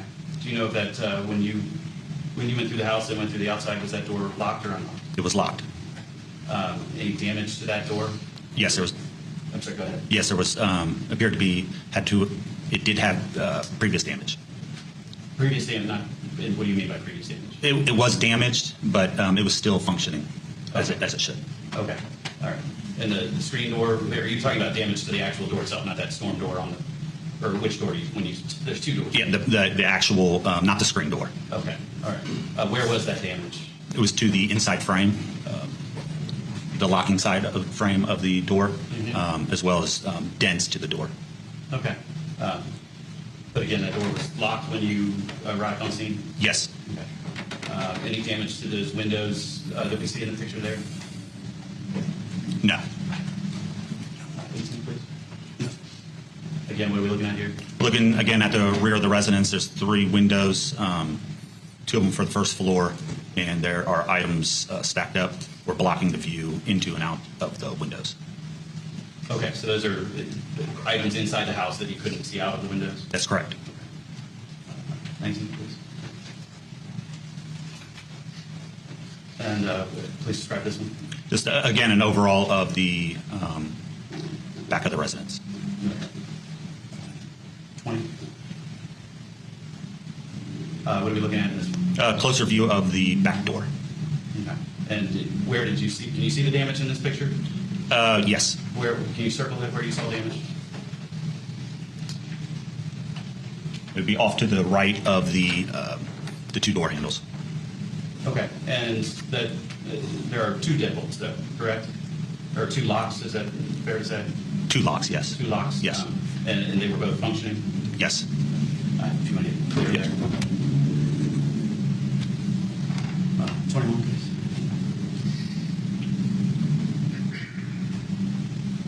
And what are we looking at in State Exhibit 21? This is going to be an overview of the south side of the residence, leading back to the front of the house. Okay, so if you were on the street, this would be the right side of the house if you were looking at the house from the street, correct? That's correct. Okay. And air conditioning unit out there? Yes. And then 2, or I guess there's 3 windows, isn't there? 3 windows. Okay. Any damage to those windows? One of the windows does have damage to it. What kind of damage? Damage to the glass. Okay. I believe we'll see that in a photo coming up here. Let's go to the 22. What are we looking at in this picture? This is a photo of the front bedroom glass window. Okay. And is there damage to this window? Yes. Just circle where it is, please. Okay. Is the glass intact? Partially. Is it missing out of anywhere, or? Yes, it's missing out of this area right here. Okay. All right. And then there's some tape. Tape at the bottom there? Yes, down here. Okay. Clear that out.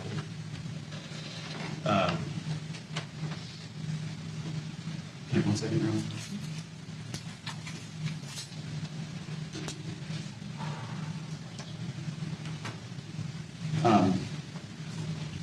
I'm sorry, I had to clear it out. I shouldn't have. Can you circle where the hole is in the glass again? Okay. Is that hole there, is that, could a person fit through that?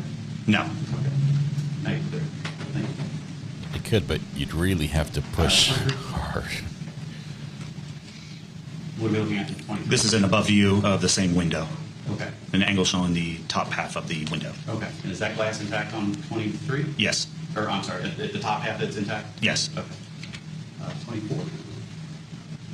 What do we have here? Again, this is a block window for the basement with one of those vent openings. Okay. And again, is there any damage to that? No. 25. And what are we looking at in this one? This is another basement vent window with a glass block. Okay. Is this a different one than 24? Yes, this is further down the residence, closer to the street. Closer to the Parish Avenue? Yes. Okay. And any damage to that window? No. Thank you. 26? What do we have here? These are the remaining 2 windows for the front room of the residence. All right. And how high are those windows off the ground, would you say? I'd estimate about 8 feet or so. Okay. Could you, so fair to say you couldn't stand there on your feet and look in those windows? Correct. Okay. Any damage to those windows? No. Number 27. And please describe this one. And this is from looking back the way we just traveled, looking back towards the back of the residence. Okay. Just a different view of those same photos, same windows we just looked at, correct? Correct. 28. Okay, if we want to vacuum, And we what need do to we get rid have of an emoji. This is a GMC terrain that was parked immediately in front of the residence. Okay. And do we know whose vehicle that is? Yes. And whose vehicle is that? It would be the victims. Would that be Michelle Russol's vehicle? That's correct. Any damage to that vehicle? Or that you saw or noticed of anything? No. 29, please. And what are we looking at here? This is the top of the front porch leading up to the front door of the residence with a partially burnt or smoked cigarette. Okay. We'll come back to that then. Okay. And that's the doors open, correct? Correct. That's the front door, right? Yes. 30? This is a closer view of the same cigarette. Okay. And did you collect that cigarette? Yes. Okay. I'll keep going through the pictures and we'll come back to that. 31, please. What do we have here? It's getting entry into the front door of the residence, into the front room, immediately off the front door. Any damage to the door there? No. Okay. And is that Ms. Broussard on the floor in the back of the picture? Yes. And 32? What are we looking at in this picture? This is the interior of that same front door with the door shut. Mm-hmm. And was the door functioning? Yes. Door lock functioning? Yes. Okay. Both the deadbolt and the lock on the handle there? Yes. 33? What do we have in this picture?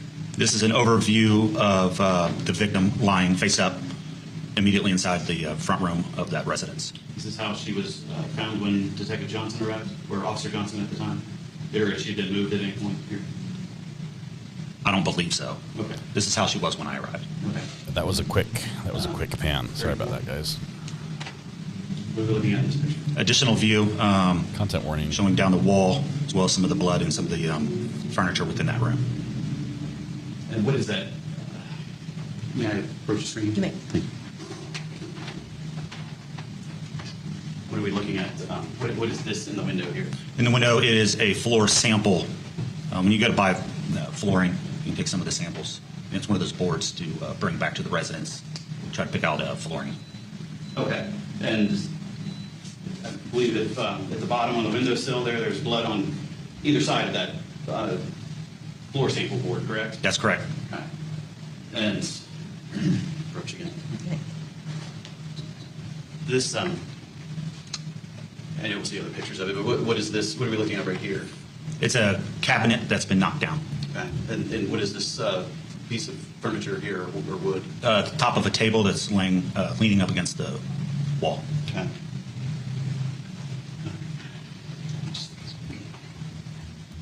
All right.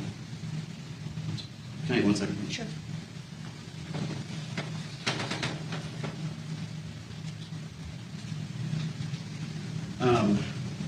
Detective down in the corner by her Shell's foot here. Is that what do we have here? That's a broken lamp. Okay. And is it sitting on the floor? Yes. Okay. Is it? And you say it's broken? Is that? Well, the top part of the lamp is broken. The shade part? Yes. 35? And what are we looking at in this State's Exhibit 35? An additional overall view of the same corner. Okay. Blood on the floor? Blood on the floor. Okay, just point out where the blood is, please. As well as the trim board. And we have additional spatter back in this general area here. And then here on this frame. Okay, and is this, may I approach the screen again? Can I just go? Sure. Okay, thank you. And Detective, is this also blood right here, or is that something else? I would have to look at an additional view. Okay, all right, fair enough. State's, thank you. State's Exhibit 36? And what are we looking at in this photo? These are the two windows from the inside for the front room. Okay. Any blood up in those windows? There will be some here. There's some here on this. Okay. I misspelled back. As well as some in this general area here, and then on top of this ledge here, there will be some. Okay, thank you. 37? Poll is up. State's Exhibit 37. This will be more of an interior shot showing that cabinet lying on the ground, as well as the victim's left arm and some additional blood. Vote on your favorite emoji to get rid of. Ms. Broussard in this picture in her arm, her torso. Yes. This is the defendant having an emotional breakdown right now. That cabinet, is it on its, it's laying on the front side. That's the back of it that we're seeing up in the air, correct? That's correct. Okay.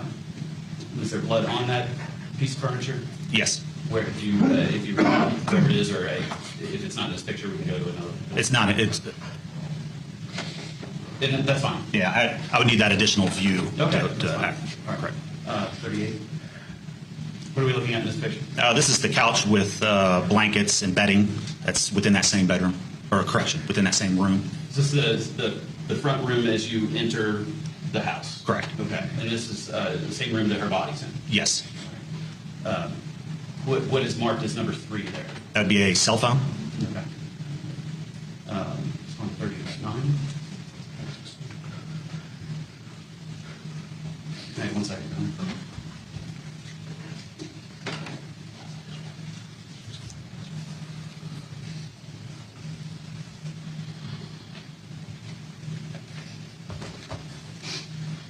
And 139? 30. What are we looking at in this picture? This This is going to be, my back is immediately to the front door, looking left into the second front room that connects to where the victim is. Fair to say this is the pathway that so the front door would be basically here for black, am I correct? Yes, that's correct. Okay. And is this the path that you would take to go to the basement then? Yes. Thank you. He's just showing off with that pointer stick. You've got it, flaunt it. That's what they say. And is there blood in this picture also? Yes, there is. Where? There's going to be blood on the top of this box here. And then there, here, as well as when it'll show on this piece of board. Okay. It's 140. And what do we have in State's Exhibit 40? This is immediately turning to the right of the last photo, showing an overview of the victim as well as the front door and the window. Okay. And again, you can see the wounds on Rochelle in this picture? Yes. 41. What do we have in this picture? This is on the other side, so I've been standing between the cabinet and the couch, facing towards that second room at the front of the residence. Okay. And where would her where would her body be? Her body should be over in that direction. Okay. All right. 42. Or well, hold on a second one. Is there blood on this cabinet in this picture, or is this not? No, not on this picture. It would have been on this side over here. Okay. All right. Fair enough. Thank you. 42. What do we have in State's Exhibit 42? This would have been to the left of the couch. We have a black bag as well as some clothing and drinks and a clear container. Okay. And that black bag was collected by you or other detectives, correct? That's correct. Okay. This one's 43. And what do we have in this view here? This is going to be an overview of the second room, depicting the board that I previously stated had blood footprints on it. It would as never well fit as in my P.O. box. Small couch with bedding material on P.O. it. box, I got a package. And I have it additional opened. items on a small table into the back. Okay. And is there blood on any items there besides the board, or? There was a small from drop Phil on from this TYO item Toys. here. All right, and that looks like that would be the lid to that white container there, is that correct? That's correct. 44? I'm going to save this and open this when we're not watching court. This is an approach angle into the kitchen of the residence. Okay. Any blood splatter in this picture, or not in this? Not in this picture. Okay. 45. What do we have in this picture? This is an overview of the kitchen area in the process of being remodeled. Cameraman. Okay, so this room is actually a kitchen. It just doesn't have the appliances. Is that correct? That's correct. And what are the other rooms in this picture? In this direction is back towards the basement and that back door. Okay. Through this area will be the front bedroom, what we call the front bedroom. Yeah. Sure. And then through here, where that light's coming from, is the bathroom. But then back here, straight back, is a second back bedroom. Okay. To that. 46. And what do we have in State's Exhibit 46? This is an additional interior view of the back door. Okay. And what is of note in this photograph? Of note is the two locking mechanisms here and here. Okay. And what else is that? What is that board or dark object to the right of the locking, over on the other side of the door? Yeah, I believe it's just a large piece of plastic. Okay, it was laying up there. And then is this the piece in the middle, that sawhorse-looking thing? Is that up against the door? No, it's not. That's actually closer to us. There's going to be stairs, I believe, 2 or 3 right in this area. Okay. So that's on our level. Okay. All right. Very good. First floor level, I should say. Okay. 47. And what are we looking at in State's Exhibit 47? Again, an additional view of those locks. Okay. Close up of both of those deadbolts are locked, correct? Yes. It's a comb, guys. It's a comb. What do we have in this picture? This is an approach angle to the bathroom. All right. Doors open. But I still use it to open packages. What we see at the floor there, is that dirt or something at that point, or you're not, or do you know? Or do you know what I'm talking about? Yeah, I know. Yeah, it's down here at the bottom. I believe it's just dirt. Okay. All right. 49. And what do we have in State's Exhibit 49? Immediately inside the bathroom to the right, there's the door with a small bag hanging off the handle, as well as the sink. Okay. Anything of note in this picture? Within the sink, I saw what appeared to be brown spots that had been washed, or basically washed blood. Okay. And where can you just circle where that is? Just circle the sink. It's right there. What is that? What are those items on the other items on the sink? Just can you tell us what those are? Well, we have soap. We have, this is like a. Which one are you pointing? I'm sorry. This is some soap. Additional, I believe these are deodorant. Toothbrush. I can't recall exactly what this is. I believe this may be a lighter of some sort. Okay. All right. Thank you. 150. And what do we have in State's Exhibit 50? Additional view showing some of that same sink, as well as the toilet with cleaning supplies on the top and the tub. Okay. And then there's looks like one is that a toilet bowl cleaner? Yes. That works. And then what's the one behind it? I believe it's an overall just a bathroom cleaner, surface cleaner. Not a sponsor. Okay. And then also in this picture, again, can you see the blood that you pointed out in State's Exhibit 49? Thank you. Clear that out. 51. What do we have in this picture? And this is going to be walking into the front bedroom. Okay. And is that, those aren't stairs back there, are they? No, it's not. Okay. So that door's just open to that bedroom, correct? That's correct. Okay. 52. And what do we have in this picture? This is a lower overall view of that front bedroom, what we call the front bedroom. Okay. Any blood back here? No. And again, what do we have here? We have items of clothing with 2 cell phones lying on the clothing. All right. And is that some... Is another lighter on there? Yes, it is. Would it be a nightstand or something? Or trying to, I can't tell what that is. Or a small dresser or cabinets? It's a cabinet. I don't remember exactly what type of cabinet it was. 54. What do we have in this picture? This is coming down to the basement. I'm in the basement looking back up the stairs. Do you recall if the basement was lit or dark? Vivian, I'll give you went down there? It was dark. When there's a no break, access I'll tell to you lighting the background on this. Okay, so no overhead lighting in the basement or no string to pull a light bulb or anything like that? No switches on the wall? Correct. How was this lit up then? That would have been lit up with my camera, the camera flash. Okay, all right. 55. And again, is this lit up from your camera flash, or did you put lighting down there to do this? This is with my camera flash. Okay. And what are we looking at in this picture? The interior of the first room, when you come down the steps to the basement. My back is to the stairs leading down to the basement at this time. Okay. And where does that door lead to? An additional open room. This way is an additional open room underneath the front of the residence, and then there is a smaller room back to the left as well. Okay. 56. And which room is this leading to?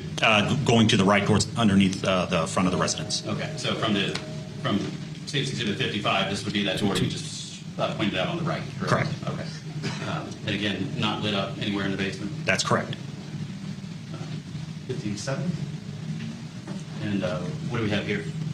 Looks like additional painting supplies, miscellaneous building supplies, a bucket with additional items, and the furnace. Okay. And is there anything of note on the floor that you noticed? I see items, looks like some sort of prints, but I'm not exactly certain what those are. Okay. Fair enough. 58. What do we have in State's Exhibit 58? An additional view tilted up, showing more of that workbench area, the bucket, and the furnace. What's in that bucket? What's the red handle? Red handle is some sort of like a broom type handle. Is there anything on the other end of that? I don't know. Okay. All right. Is that some plastic coming out of the bucket, or what is that? Yes. 59. What do we have in State's Exhibit 59? This is a large amount of clothing, as well as another broom off to the left, a toothbrush, and other items. Okay. Yeah.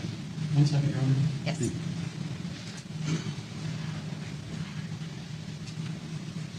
Okay, we're having a runoff poll. It was a great suggestion. One emoji has to go. Which is it? Mobility, it should say mobility scooter. And this is, Or again, cash this is that baby. room off to the right, the same one that you said, and when you came down the stairs, this would have been the other bedroom off to the right, or is this now the smaller bedroom on the left? No, we're still in the same room as the prior photo. Okay. Our back is now to that workbench. Okay, all right. 60. And what do we have in 60 to 60? We're now standing from the previous photo angle, looking back towards the door to this room would have been over in this general area. Here's the furnace, and then additional clothing and miscellaneous items. Okay. The water heater. 61. And what do we have in 60 to 61 here? We have a cell phone as well as a wallet and a green fleece sleeveless jacket. Okay, vest? Yes, a vest. Okay. All right. And As well as a gray shirt to the right. Okay, all right. And the 9 and the 10 are marking what? 9 is marking the cell phone, 10 is marking the wallet. Okay. And again, these photographs were taken on the day of October 11th, correct? That's correct. 62. And again, what do we have here on 62? These are additional photos. This time the 11 is the green fleece vest. 12 is for a SIM card from a cell phone, and 13 is for a key with a red plastic portion to it. 63. And what do we have in exhibit 63? This is a view of that front window showing that floor sample. Okay, and still blood on the window sill in the window frame? Yes. 64. What did we have here in 64? An additional view of that same window with that floor sample moved. Okay, so this, you removed that floor sample to take this photograph? Yes. Okay. In order to show, I guess, the whole window? Yes. And then is there blood on the floor also? Yes, there is. Is that a dog bowl? Yeah. Dog dish at the bottom? Yes, it is. That's a lot of blood. 65. Again, what do we have in 65? Additional view showing the white patterns of the blood. Can we do one more comparison? 66. Poll. This is of that interior, right when we walked into the front door to the left. When you shut the door, this would be the wall immediately to your left, showing blood spatter. Okay, and you can just show us where the mark on there, where the blood spatter is, please? Here. These are additional.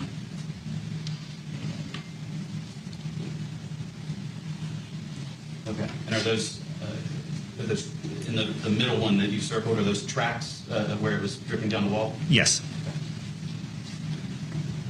67. And what do we have in 67? This is going to be on an adjacent wall of a close-up view. Different wall than we just looked at in 66, correct? Yes. And with adjacent, when you say adjacent, what do you mean? This one's- Where is this in relation to 66? This one's directly behind us. Okay, from the other wall? Yes. All right. And that, I'll call it a ruler, or is that something that you put there? Yes. Okay, and what is that to you, that ruler? What do you use that for? It's a scale to show the overall scale, so we would be able to pull that up and know that if this scale is at this, how many inches this is, then we could scale the rest of the. Okay. And how many inches is that scale you're using? It is, I believe it's 3 inches. Okay. And that blood splatter is, can you just point out what all is blood splatter on there, please? Basically, everything you see in this picture is blood splatter. 68. Minus the ruler. And what do we have in State's Exhibit 68? This is the blood on the cabinet. The cabinet is now standing upright. Okay. We lifted it up and stood it upright. Okay. Members of the Hamilton Police Department lifted that and stood it up. Yes. This is the one that we saw earlier that was lying face down, correct? That's correct. Okay. And what are we looking at on in this picture on the side of it? We have some blood here, as well as some right here. Okay. And am I is it fair to say that to the left of this, this side here would be the front of the cabinet? Yes. And this is the side that was laying face down? Yes, that's correct. Okay. Allie B, I would say looking cute helps. I've been on the side of the freeway. This is an additional view of the front door, again with the scale and additional blood. Okay. I'm sorry, you said this is the front door? Yes. Okay. And that, again, is that a 3-inch scale that you put on there? Yes. And please show us where the blood is here.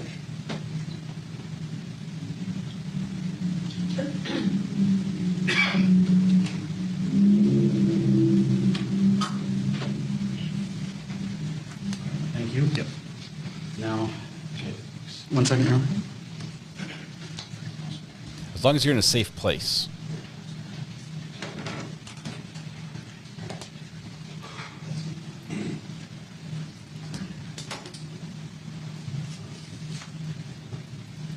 And I forgot to have you look at one. Can I approach the witness? You may. You still have a quote there? Yes. I'm going to look at 238. I could please flip the exhibit book there and go to State's Exhibit 238 and identify that in your mind.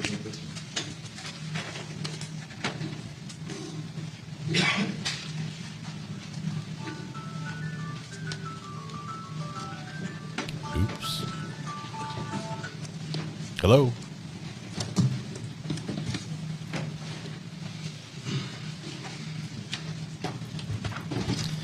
All right, mobility scooter has lost 2 in a row. You take a look at that and identify, please. It was close. Yes, it's a white folding knife located at the top of that cabinet that was originally laying down in the front room. Okay. And is that a true and accurate representation of the way that knife was located when you were there on October 11th, 2022? Yes. All right. It's the State's Exhibit 238 be admitted and published. Any objection? No objection. Okay, it'll be admitted and it may be published. All right, so now please describe to the jury what we're looking at. This is going to be like a crown molding feature of the cabinet that was face down on the floor. Within this while it's still face down on the floor, correct? That's correct. Okay. Yes. Within that, there was this folding knife here. Okay. And is that what number 7 is signifying there? Yes, it is. All right. With that knife was collected, correct? Yes.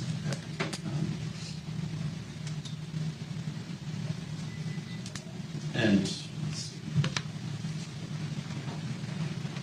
let's go to, actually, I think I have to switch to, I have 209.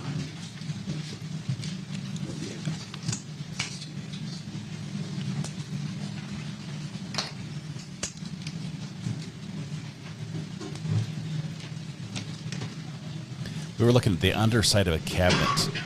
That was like the bracing on the frame of the underside of the cabinet, and he had tucked a pocket knife in up underneath there.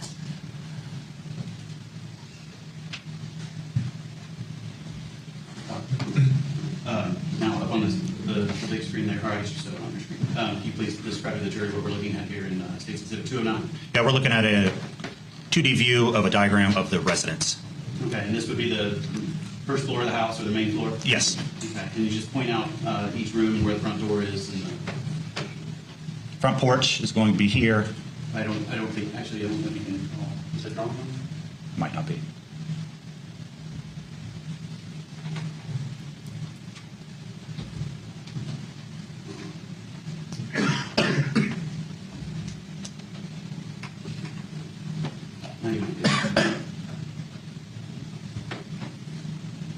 Front porch? No, it's not letting me. But the front.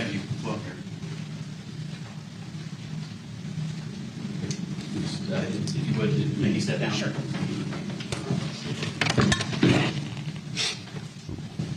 Where'd that pointer stick come from?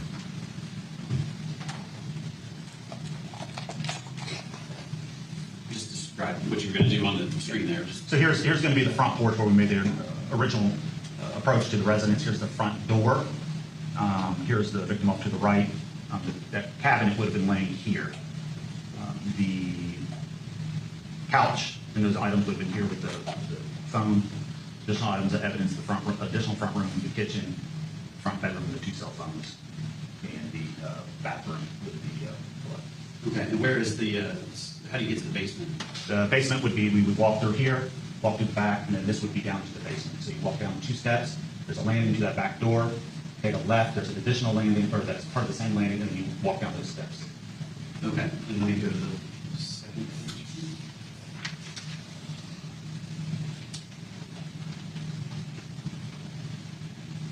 What are we looking at in the second page, 209? Yep. Here we are walking down the steps through this door, or sorry, through this room to the right, and then here is that open room in front, underneath the front of the residence, and this is the area that we located the jacket, the SIM card, wallet, and those items. Where was that bucket that we saw, just to give a reference? It was in right here.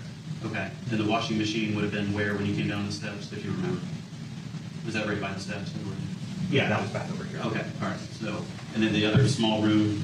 This is just like an empty additional storage type room. Okay. Back in that area. There was not much of anything back in that area. All right, thank you. You can have seats.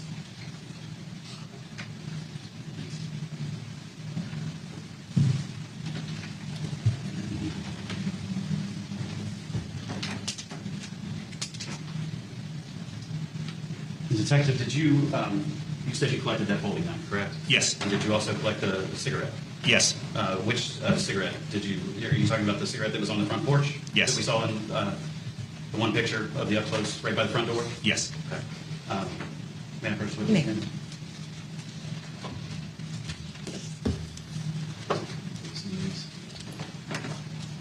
Thanks. Karen's buying me a membership. Hold on. Ooh, he got a package too. Everyone got a package. I got a package. He's got a package. Mine's from Phil, TYO Toys on Twitter. I'm super excited to open it. Good. Yes. All right. I'm going to hand you what's been marked as State's Exhibit 213, Mr. Wilder, and also 216. They're physical exhibits. Please take a look at 213 and 216 and identify both of these, please.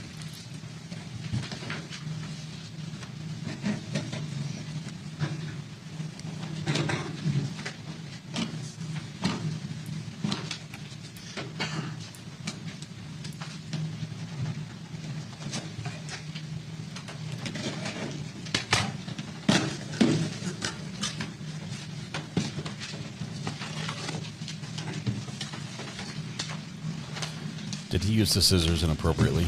I'm going to Just go for back. the record's sake, which one are you opening right now? I'm opening 213. So 213 is going to be the folding knife, the white handle that I collected from the top of that cabinet. All right. And, Your Honor, I've asked and that is the same knife that you collected from the top of that cabinet on October 11, 2022, correct? That's correct. I've asked that 213 be admitted into evidence. Any objection? No objection. All right, And we'll be if I admitted. may, can I just have him stand closer to the box and have him hold it up? Sure. Please just maybe walk down so that he can see it closer. Sorry, you do.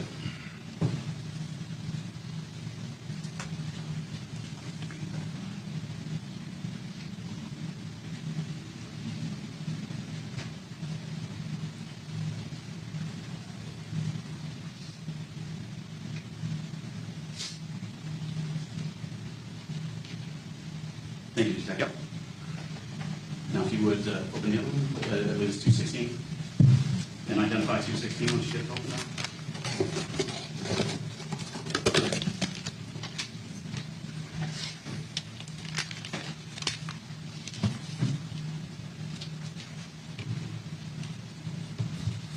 He's using the scissors like a knife.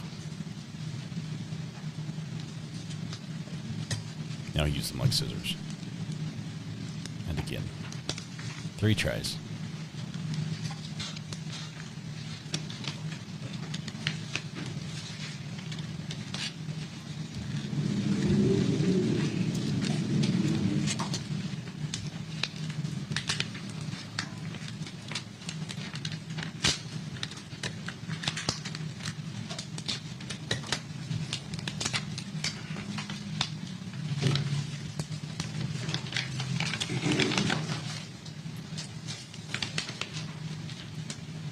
.216 is going to be the partially smoked, partially burnt end cigarette that I located on the front porch of the 1270 porch. Okay. That's the same one they found on October 11, 2022? Yes. Yes, it is.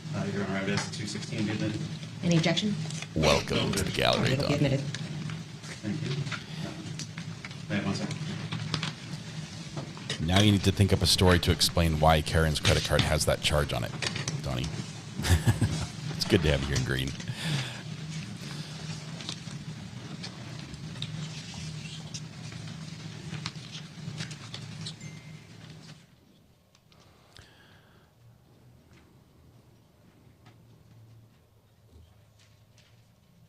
What is the name of the haircut, the style he's got? It's not a mohawk, because mohawks are stood straight, right? Although I bet he could probably wear that as a mohawk. I can see that that third chair prosecutor over there spiking his hair and dressing up with like chains and everything, and being the front man for a screamo band. Can you guys see that?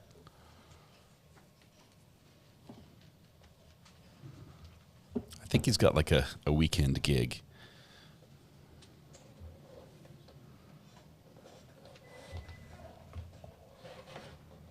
It's an undercut.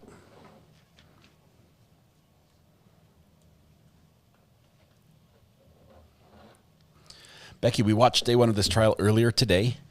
We renamed. Detective, I think that's all the questions I have. It starts with a couple hours of the other trial, and then we bailed on it. It was so bad. Examination? Karen, but it's my birthday tomorrow. This is Karen. Mary Murphy, member for 19 months. Thank you. Good afternoon, Detective. Hello. You can show the I may jump around a emojis. little bit here asking you questions, so if you get confused in any way, just let me know. I'll try to clarify for you. Is that fair? That's fine, thank you. Mr. Wilder, can you put up your footage just on the document? Appreciate that. Were you involved with any search warrant executions on that property? Or executing search warrants? Were you involved at all with any of those? Yeah, don't say Yes. executions. Was it just one occasion, or was there another occasion that you went out? There was a second occasion as well. The evidence that you said you collected, that you just testified to, was that during the first search warrant execution or the second? Would have been during the first. Okay. But you did say there was a second occasion that you went out for a search warrant execution? Yes, sir. Do you know how long after the first time you went and then the second time you went? What was the time range? How many days between? I believe it was 15 days. During those 15 days between the first search and the second search, was the scene secured? No. And when you say no, meaning there's no tape up? Correct. No tape or law enforcement. Okay. So after officers responded to the scene, and you're there on the day, the night of the 911 call and finding Rochelle dead. When you left the property there, in the days between that and the next search, there's no crime tape up at all. Is that fair? Correct. And no officers on scene to monitor if anybody's going in and out of that? That's correct. That's correct. You said that when you walked in, it was an overwhelming smell of, did you say rubbing alcohol or just alcohol? I'm sorry. Rubbing alcohol. All right. Were there containers inside the house? Yes. How many containers? 2. Do you know the approximate size of it? 16 ounces. I don't know how many ounces. It's a typical size that you can find at a grocery store. Okay. If you would, just show with your hands about how big the bottle. Yeah, just a typical size that you would have. Okay. Stuff that Don't take that out of fit context. easily Rick, into like a medicine cabinet. happy Yes. birthday to you. You said there was 2 Happy of those? birthday. Yes. Were they empty? Yes. When you were in the bathroom, did you smell that rubbing alcohol? No. But you said you smelled it as soon as you walked into the front door? Yes. Was that the only room in the house that you smelled that? It would also have been into that second front room, but after that, no, not as much. Where did you find the 2 bottles that you described? Where did you find those within the house? In the front room. Were those collected? Were those collected? No. Did you swab those for fingerprints? No. Did you have any interaction with Toby Madden the day that you were out there at the residence the first time? No. Did you even pass him at all? Was there any, like you're walking up, he's walking out? No. No interaction at all? So you wouldn't know whether or not Mr. Madden smelled of rubbing alcohol when he was arrested and taken away from the scene? Correct.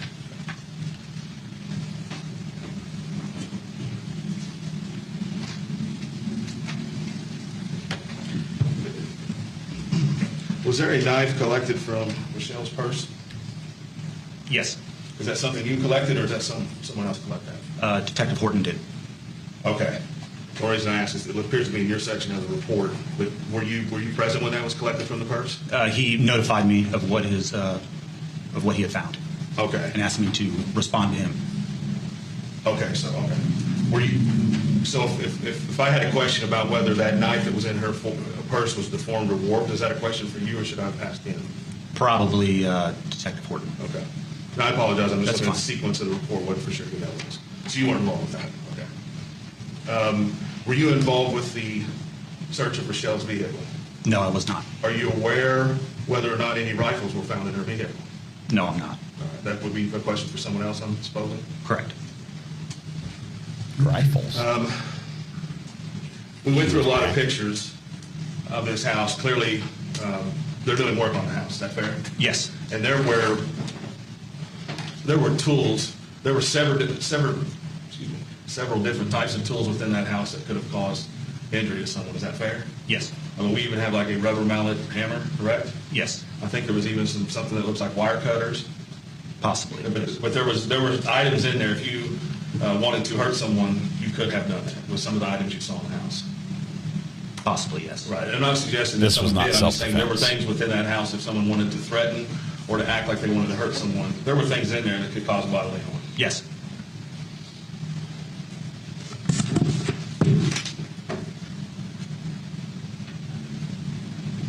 The back door, when you were there, you're saying the deadbolts were locked, correct? That's correct. You said they were still functioning. Did you go to the door and check them to see if they locked and unlocked? It wasn't until I observed Detective Horton actually use them did I know that for sure that they were functioning. Okay. And you did know the day that you went out there, I think, correct me if I'm wrong, there was damage to the frame, and you said dents in the door? Yes. And in the back door, specifically? Yes. Okay.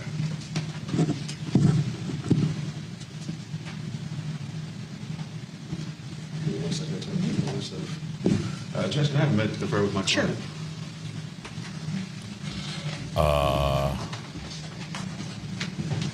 What are we conferring with the client about mid-trial? Are you changing a plea?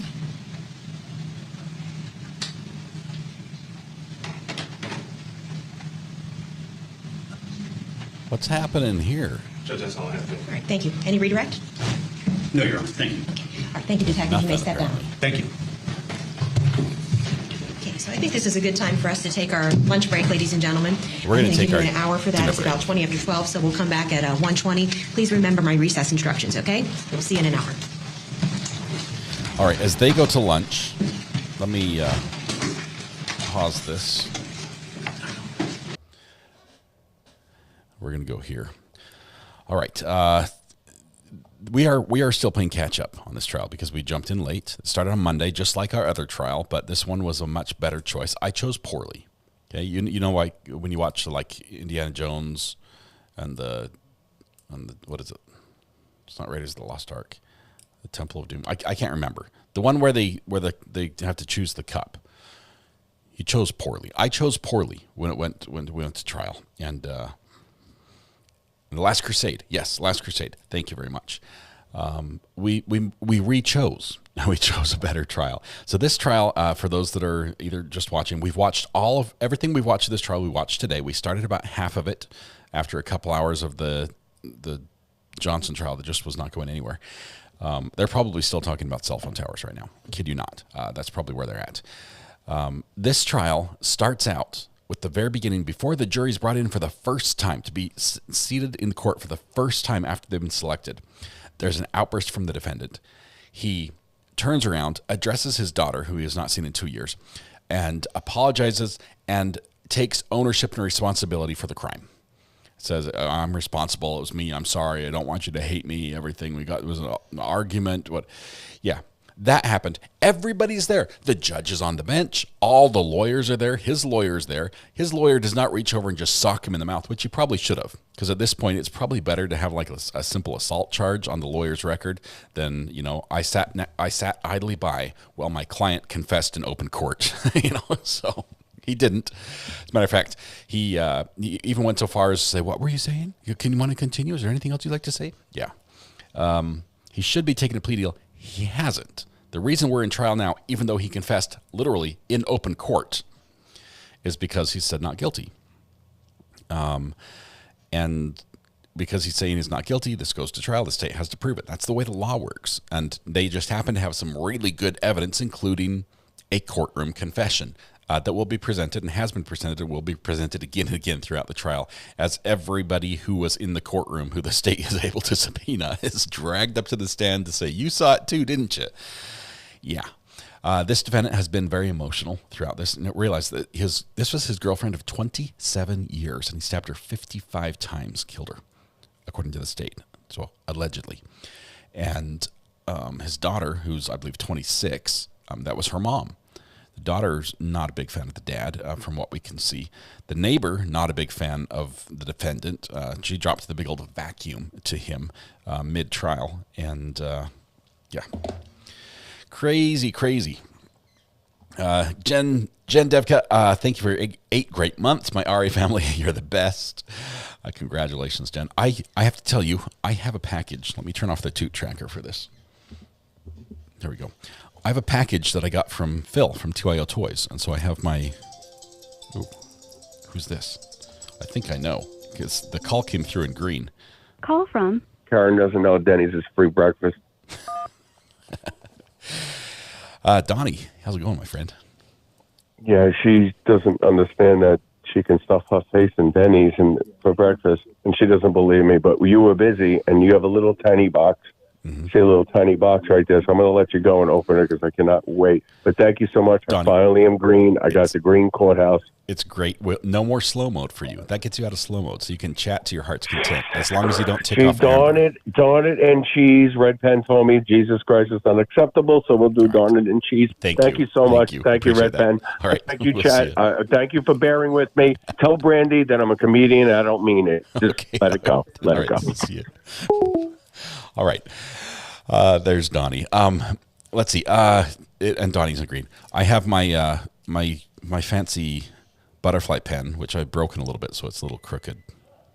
It doesn't open straight. But I have a package from Phil from 2IO Toys, which I'm super excited to open. I went by the post office. I don't know how long it's been sitting there because I haven't been there in like a week. But we've got this package, so I'll open it with the comb, which I think is appropriate. Just pull this comb over like I do with my hair in the morning. Okay, there we go. All right. Now I have to put away the weapons. The instrument of destruction. All right, here we go. Oh, he got me some brown paper. Some brown... No, that's not it. Oh, there's some stickers in here. Yes, I got 2IO Toys. 2IO Toys. Look at that. This is going on my audio box for sure. I'm super excited about that. Thank you very much. And it says, "Welcome back" from Phil. I've got 2 stickers. Nice. And let's see what it is. I'm so excited.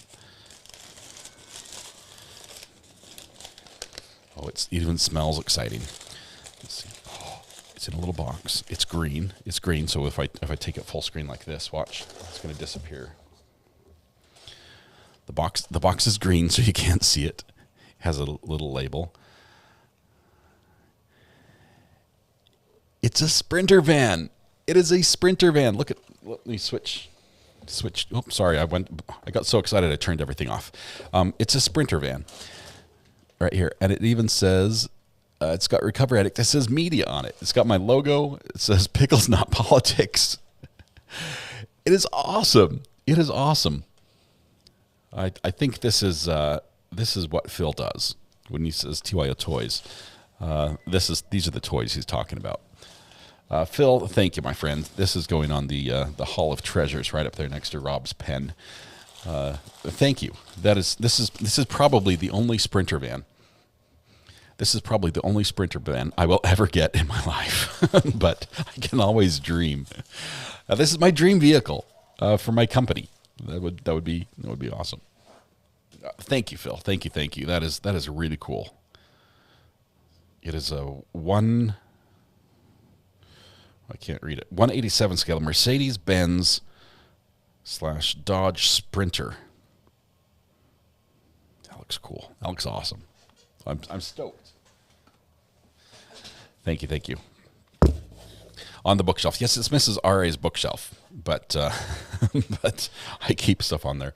And the box, of course, goes in the pile of boxes, which I'm establishing. I'm claiming ownership of the other corner of the office, and all the boxes will go there because you never know when you need a box. I needed a box this morning to send stuff to down for Sarah Boone's hearing, all the media stuff for the folks that are helping us out there from Trial TV Live, and I did not have a box, so I had to buy a box. Well, I had to use one of the express boxes from the post office. So we'll put that neatly in a pile right there. Thank you. That's really cool. All right. It's the end of the day. The trial's not over. They're breaking for lunch. Day 3, which is, I think today, it's only a half day. So tomorrow we should, on high speed, we should get caught up here soon, before the end of the week. So I'm really excited to get caught up in this. This trial is nuts. It's a little bit wild. It's got a crazy neighbor lady who robbed a bank. Granny with the gun walks into the credit union and pulls a fast one on the teller. But she's got a backstory that makes me like, oh man. I mean, robbing a bank is never okay, right? It's never like that was the right thing to do decision. But she got scammed. You know those guys we mess with on the phone? She got scammed by something like that. And she lost all her money and needed money desperately. She was caring for her parents, and so she decides to, someone took it from me, I'm going to take it from them, get what's mine. Bank has insurance. She only got $500. She got picked up like the next day or so, wearing a DuckTales shirt that has like money bags on it. And she called the defendant a vacuum. Yes, we've got all that. I will show you the only highlights I got. Let's see, timeline. Let's rewind this one. The only highlights I got on the timeline today are right here. We have 2, and it's these ones. Ready? Let's give it a play. You want to see it, don't you? There we go.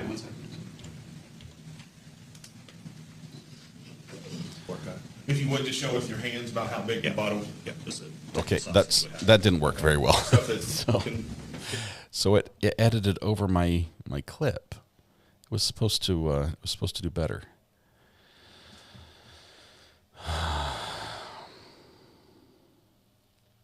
I need to go back and get the vacuum. Okay. So apparently, send someone with more experience. I did poorly on this. Actually, you know what? I can fix it live. That's what I can do. In the timeline, in this clip, I can just extend it.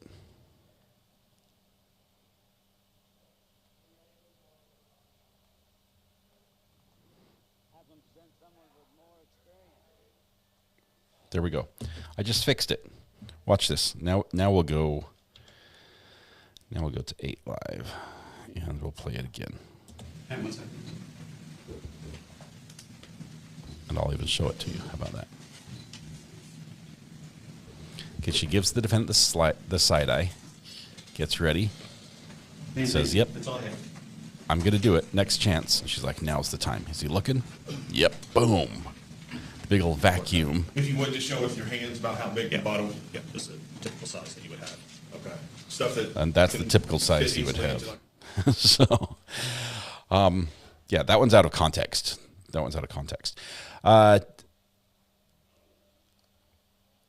are some graphic pics. We already saw one today. They did a quick, they're doing the crime scene walkthrough photos, and they just went from straight, here's a picture of the door on the outside of the house, to here's a picture of the body. So we already got a couple frames of that. The cameraman just about had a conniption. But, all right. Justin's testifying in the Dolph trial. Now it gets good. No, it's probably incredibly hard to hear. Incredibly hard to hear. They show some of her organs in the pics. Oh my goodness. We were warned in the opening here that it might be a little rough, and the medical examiner was going to show detailed pictures of the internal injuries. So apparently that's going to happen. Just a heads up on that one. Might skip lunch tomorrow is all I'm saying. That can be a little rough. Okay. Good afternoon, Amber. How are you doing? I'm well. How are you? Doing well. What's Wonderful. what am I missing? What's happening? You're not missing anything. Usually you call when there's a problem. I'm like I forgot to read No. mod chat, or they've been trying to get a hold of me about my car's extended warranty or something like that. I mean, I have been sending AI-generated angry granny vacuum pics to mod chat. I've been seeing those. Remember, I'm dealing with a 48 by 48 pixel. So I know that's what they're sized for. okay, they're going to be really hard to see. I mean, like Well, you get that's why 4 I'm pixels giving- for the okay. granny's head. Is what I'm talking about. It's going to be pretty small. It's going to look like Minecraft. All right, So. I'll keep messing with it. Ask for an 8-bit version but the- and see if that helps. On to the real reason I called. If you are you going to use what source tomorrow for the rest of the trial? Because I was going to get you timestamps to help. Probably same as today, but we'll talk off air. So I'll help you out with that. I've got homework, and I actually do my homework. Well, what's going to happen is you're going to do your homework. You're going to give me like timestamps of warnings, and then I'm not going to read your email, and then it's going to be on the screen. You're like, I warned you. And Yep, that's pretty much. I want everybody to remember this conversation happened. Yes, you heard it here first. Oh, man. But it shouldn't be too bad after this, from what I understand. So, hopefully we won't have too many unwanted surprises tomorrow. Yeah, there's this court's not familiar with having a trial televised, and so they act as if it's normal court, and you have to sort of have some different considerations when it's televised. Just like with football, I mean, you can't just like start the game whenever because you might be in a commercial break. That's why you have Red Hat out there on the field, and he'll stand there, and as soon as Red Hat's off the field, then you can. That's how it works. You know, behind the scenes. You've got white hats, red hat, black hats. Red hat is the guy that says we're in commercial break. If he's on the field, you cannot come back from a break. You got to keep stalling and stalling and stalling, and then you can start. All right, bad news from Weather Watch. So I had a... Hang on, Oh, just one go second. Helene says, Helene now projected to become a Category 4 around 1 p.m. tomorrow. So that's bigger. That's bigger. It's picking up. It's sucking up all the water in the Gulf, and it's about to bring it home to y'all. Josh, buckle up, my friend. You're gonna get like 12 inches of this rain. Brandy, I heard Brandy's getting out of town, which is smart because it's headed in her neck of the woods as well. Anybody, if you can get out of town, please do. Go somewhere safe. It's not worth it. Yeah, if this was a 1, maybe ride it out. That's still risky. I mean, any hurricane's risky, but...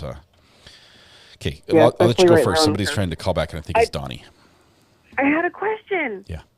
For you. Go ahead. Now, are we gonna try and cure the OCD, ADD people that are really gonna have to figure out what happened in the Justin Johnson trial? Are we ever gonna go back to it, or are we just dropping it? We gave it 3 good days. 3 good days, and I sold it. I said, hang in there. Hang in there. Some trials start slowly. Unless he gets up on the stand and sings "I'm Little Teapot" at this point, I'm probably not interested. It's gonna take that level of incident. We'll probably Does he have to do the dance too? He has to do the dance. You can't sing "I'm a Little Teapot" without doing the shoulder. Here's my spout, and tip me over, pour me out. You've got to do the whole thing. Wait, do that again. Nope. I missed it. You have to rewind. Sorry. Oh, man. All right. Have a good day, y'all. All right. We'll see it. Bye. Amber's great. I was invested, but I divested, Ashley. I sold off all my interest in that case. So we'll save that. If it gets spicy, if it gets crazy, we'll jump over there for sure. Call from Calls per day. I forgot to be counting yours, Donnie. What's happening? No. It's just I just don't want to be annoying. How many am I allowed a day, calls wise? Chat actually controls that. We'll do a poll if somebody starts to like if people chat will be on they're like, oh, again, once that comes in, we do a little poll, we do a vote, and they determine how many calls per day. Oh, And it's we like that. No, strictly hold because I thought it was 3. Because 3 is fair. I only do like 1 or 2 unless it's important. Thal gets 3. Greeners gets 0.5. So he has to save Yeah, up but his for 2 Thal's days. an AI. He AIs me. It's been confirmed. I got CIs. Ivan has an hourglass. Ivan has a 1-minute timer on his calls. No. I have CIs in the chat. I'm very popular in the YouTube community chat. He does the AI. That's all right. All right. That's it. Have a good night. Are we still going? Is this trial still going? We're trying to wrap up. Like it's going. We're stopping at their lunchtime. We're watching that because we're playing catch up. Right. We're a little bit behind. We are on Tuesday at lunch. Tomorrow we're going to start Tuesday at lunch and watch Tuesday from there through Wednesday because it's a half day on Wednesday. So I don't know how you do this with all the screens and all the numbers and the blinking lights. It's driving me nuts. Those things actually make it easier. Thank God It it's makes it you. easier. Thank God it's you and not me. All right. Thanks, Donnie. Have Good to a hear good from you, one, my friend. Bye. All right. Yes, we are. Let's see. Donnie gets unlimited since he paid for a membership, says Ashley. We're going to give him a pass for a little while. A little heavier punch on the weather. Thomas, I haven't talked to you. Are you interested in doing any sort of live streaming with the storm as it comes in? Because I would love to patch some people over to you. Anytime a storm like this comes through, information getting out, even if it's just people, even if you're not in the area, but if you're watching, you're keeping your eye out and you know somebody in the area and reaching out and saying, hey, did you hear? This is the latest update. This is the new track. That information can be so helpful. If you're not doing anything else tonight and you have the ability to monitor the storms, either with Weather Watch if he's going to do a live stream or another source, please do that and just keep people up to date. Check in with those people that are in the path of the storm, because honestly, a lot of us. In this is a rare case where I'm not in the tail end of the hurricane. It's really just taking a left at Tennessee, but it's gonna be crazy. Depends on daylight and footage. Okay, sounds good. Let me know. I'd love to help in any way I can with that, Thomas. And of course, we'll play it by ear tomorrow with the podcast. With the storm, that's going to be priority. So we'll see. All right. Anything else we need to cover today for anyone? It sucks to be Wednesday thinking it's Thursday. I'm sorry, Kesha. It looks like you're in for a long week. It's one thing to have it sucks to be Thursday when you thought it was Friday. That's bad enough. But now you've got more. Oh, we've got the thumbnail. Mistrial. We have the thumbnail. Let me take a quick peek at ooh. Okay, hang on 1 second. You guys, this is epic. Let's see. Let me get a free window. Slide this one over to camera 3. Here we go. All right, here's our thumbnail. Mr. Al, thank you very much. And I'm seeing this for the first time. I'm hoping it's all appropriate. Let's see. All right, we have Ohio versus Madden, Swiss Army stabbing trial. I've got to take Swiss Army out because that was not a Swiss Army knife. That was not a Swiss Army knife. We'll have to update the knife. We've got the granny, the jail granny breaking out, robbing the bank. We've got the clip-on tie. Well, we've got a tie. I'm not sure what that tie is for. I thought there was a polka dot tie in this one. No, that was the other case. We've got the defendant saying vacuum. There's me making a face. Thanks for that. You did me dirty on that screenshot. You got the FBI with the badge. You've got the tools, the blue hair. Looks great. We've got our toot tracker. We got rid of the mobility scooter. Morning breaks, home repairs, evidence folders, half-smoked cigarette, rubbing alcohol. Do not forget notes. A huge dog on the couch, blood all over, ghost on a chair. I'm not sure about that one. I'm not sure about the crying part. Oh, that's the defendant. So the thumbnail is coming along nicely. It's coming along nicely. That looks great. Thank you to all those who are putting in the hard work to make that happen. That was your face when I saw her when she said vacuum. Yeah, you got me. I'm feeling so much better now that we switched trials. That first one, it was sucking the daylight out of me. Like it was draining my soul, and I wanted so badly for it to turn good, and it just didn't. So thanks for hanging in there. Next time, friends, don't let friends watch lame trials. So next time, just say, hey, RA, I like you and all, but we need a little switcheroo.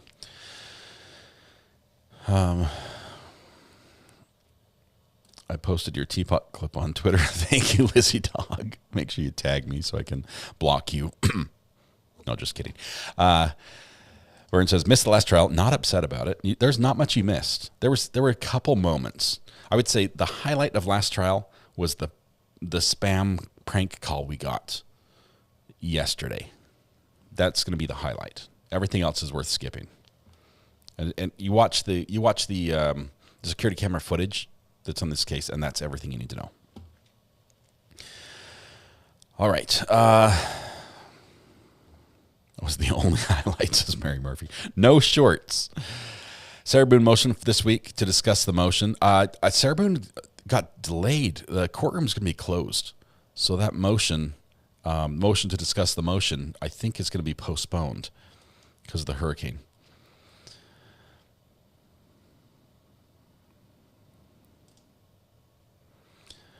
I almost ruined my internet record. Press buttons going dark. That was my fault. I hit this button and everything fades out. I was supposed to hit this one, which transitions, and instead I hit the fade to black, which was not the right one. Can I keep my RA rapper name Lil Fish? You can. You can. As a matter of fact, that's perfectly appropriate to keep. Any idea when BK trial starts now that has been moved? We're still waiting for final word. It's probably going to be about the same time frame because the availability of the two sides has not changed. So they just need to have a judge that, and honestly, the judge, although they have like the calendar, the judge has the most movable schedule. Okay, because he's the guy that makes the decision. If the judge says, hey, we can't have court that day, I've got to do something else, court gets moved. And so they're probably able to just shuffle around a judge's calendar and make room for that. So, whoa. You guys, okay, stop. National Hurricane Center, NOAA, saying some locations may see up to 20 feet of storm surge. 20 feet is not survivable unless you have a very tall, sturdy 3-story house. 20 feet is not a write it out. 20 feet is you cut a hole in your roof and you get rescued from your rooftop before the whole house goes underwater. Please, please, please do not try to ride this one out. That is unbelievable. This will be devastating. And 20 feet is Katrina level. Even floating on a boat the winds are absolutely nuts. This is evacuate. This is get to high country. Move to Maine for the week. That's what we're talking about. And wow, that is probably terrible. I mean, that's probably the worst news you can get on this, unless it goes to a Cat 5. And at this point, the water is even though it's really windy, the water is going to be the problem. Who lives on the west coast of Florida? Brandy lives on the west coast of Florida. She's one of our close friends and associates, fellow YouTuber.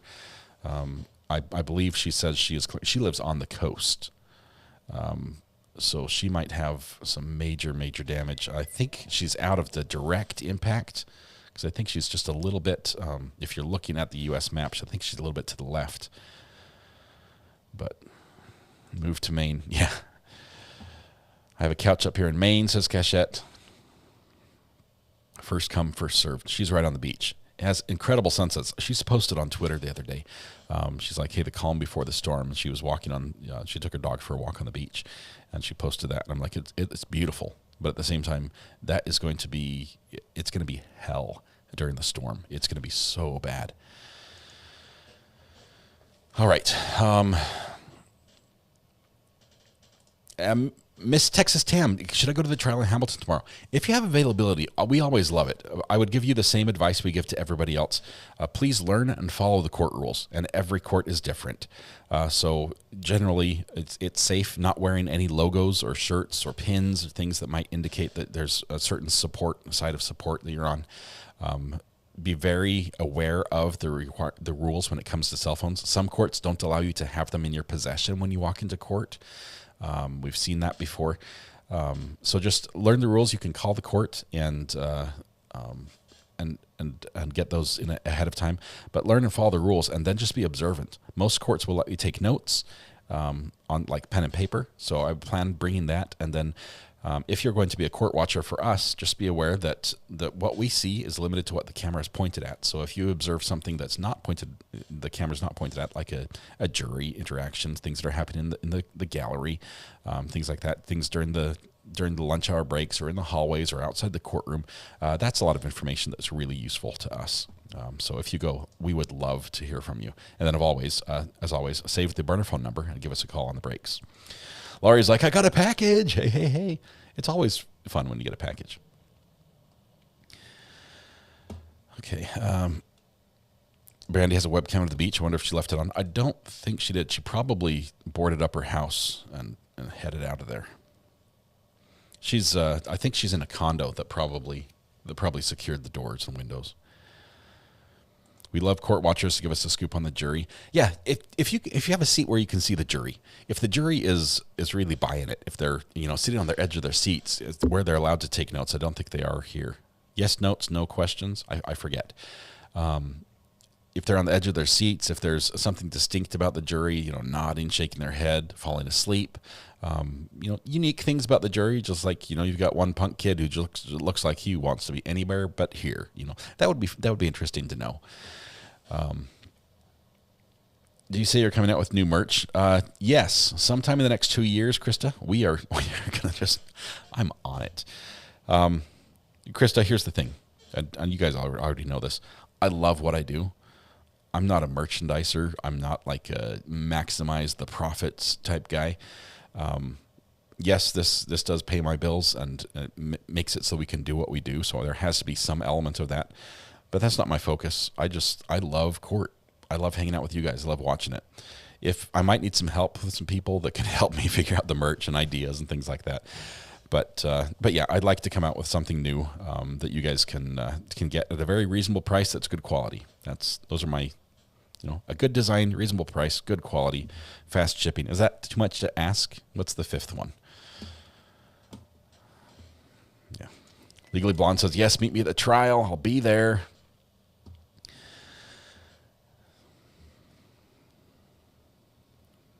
All right, I think that's keychains. That's a great idea.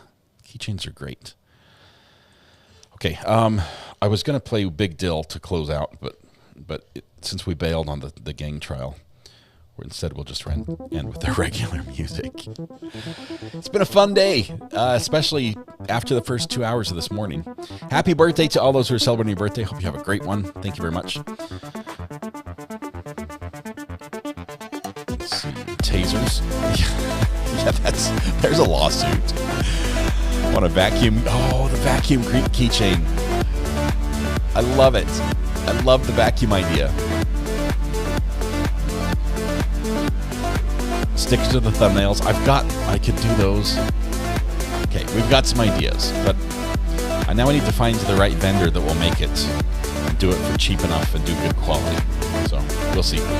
Not relevant coffee mug. Tonight when you go home, please hug the people you love. Smile at someone, make their day just a little bit better. And please stay safe. Please, please, please stay safe. Until we go live again tomorrow morning and throughout as the storm is landing, check out on your friends and neighbors if they're down in that area. If nothing else, they like that you just let them know that you're thinking of them.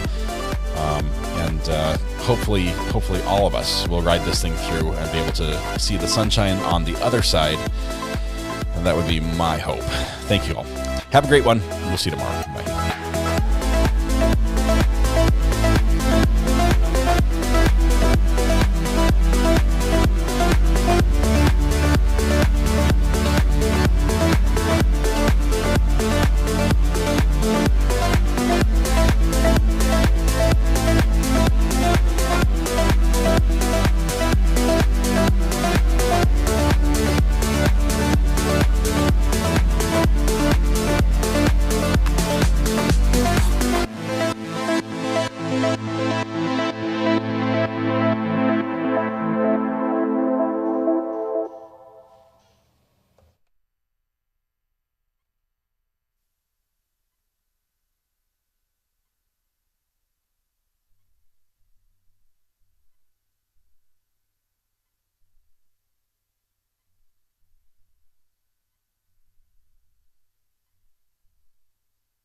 scratch all that. Oh, that was terrible.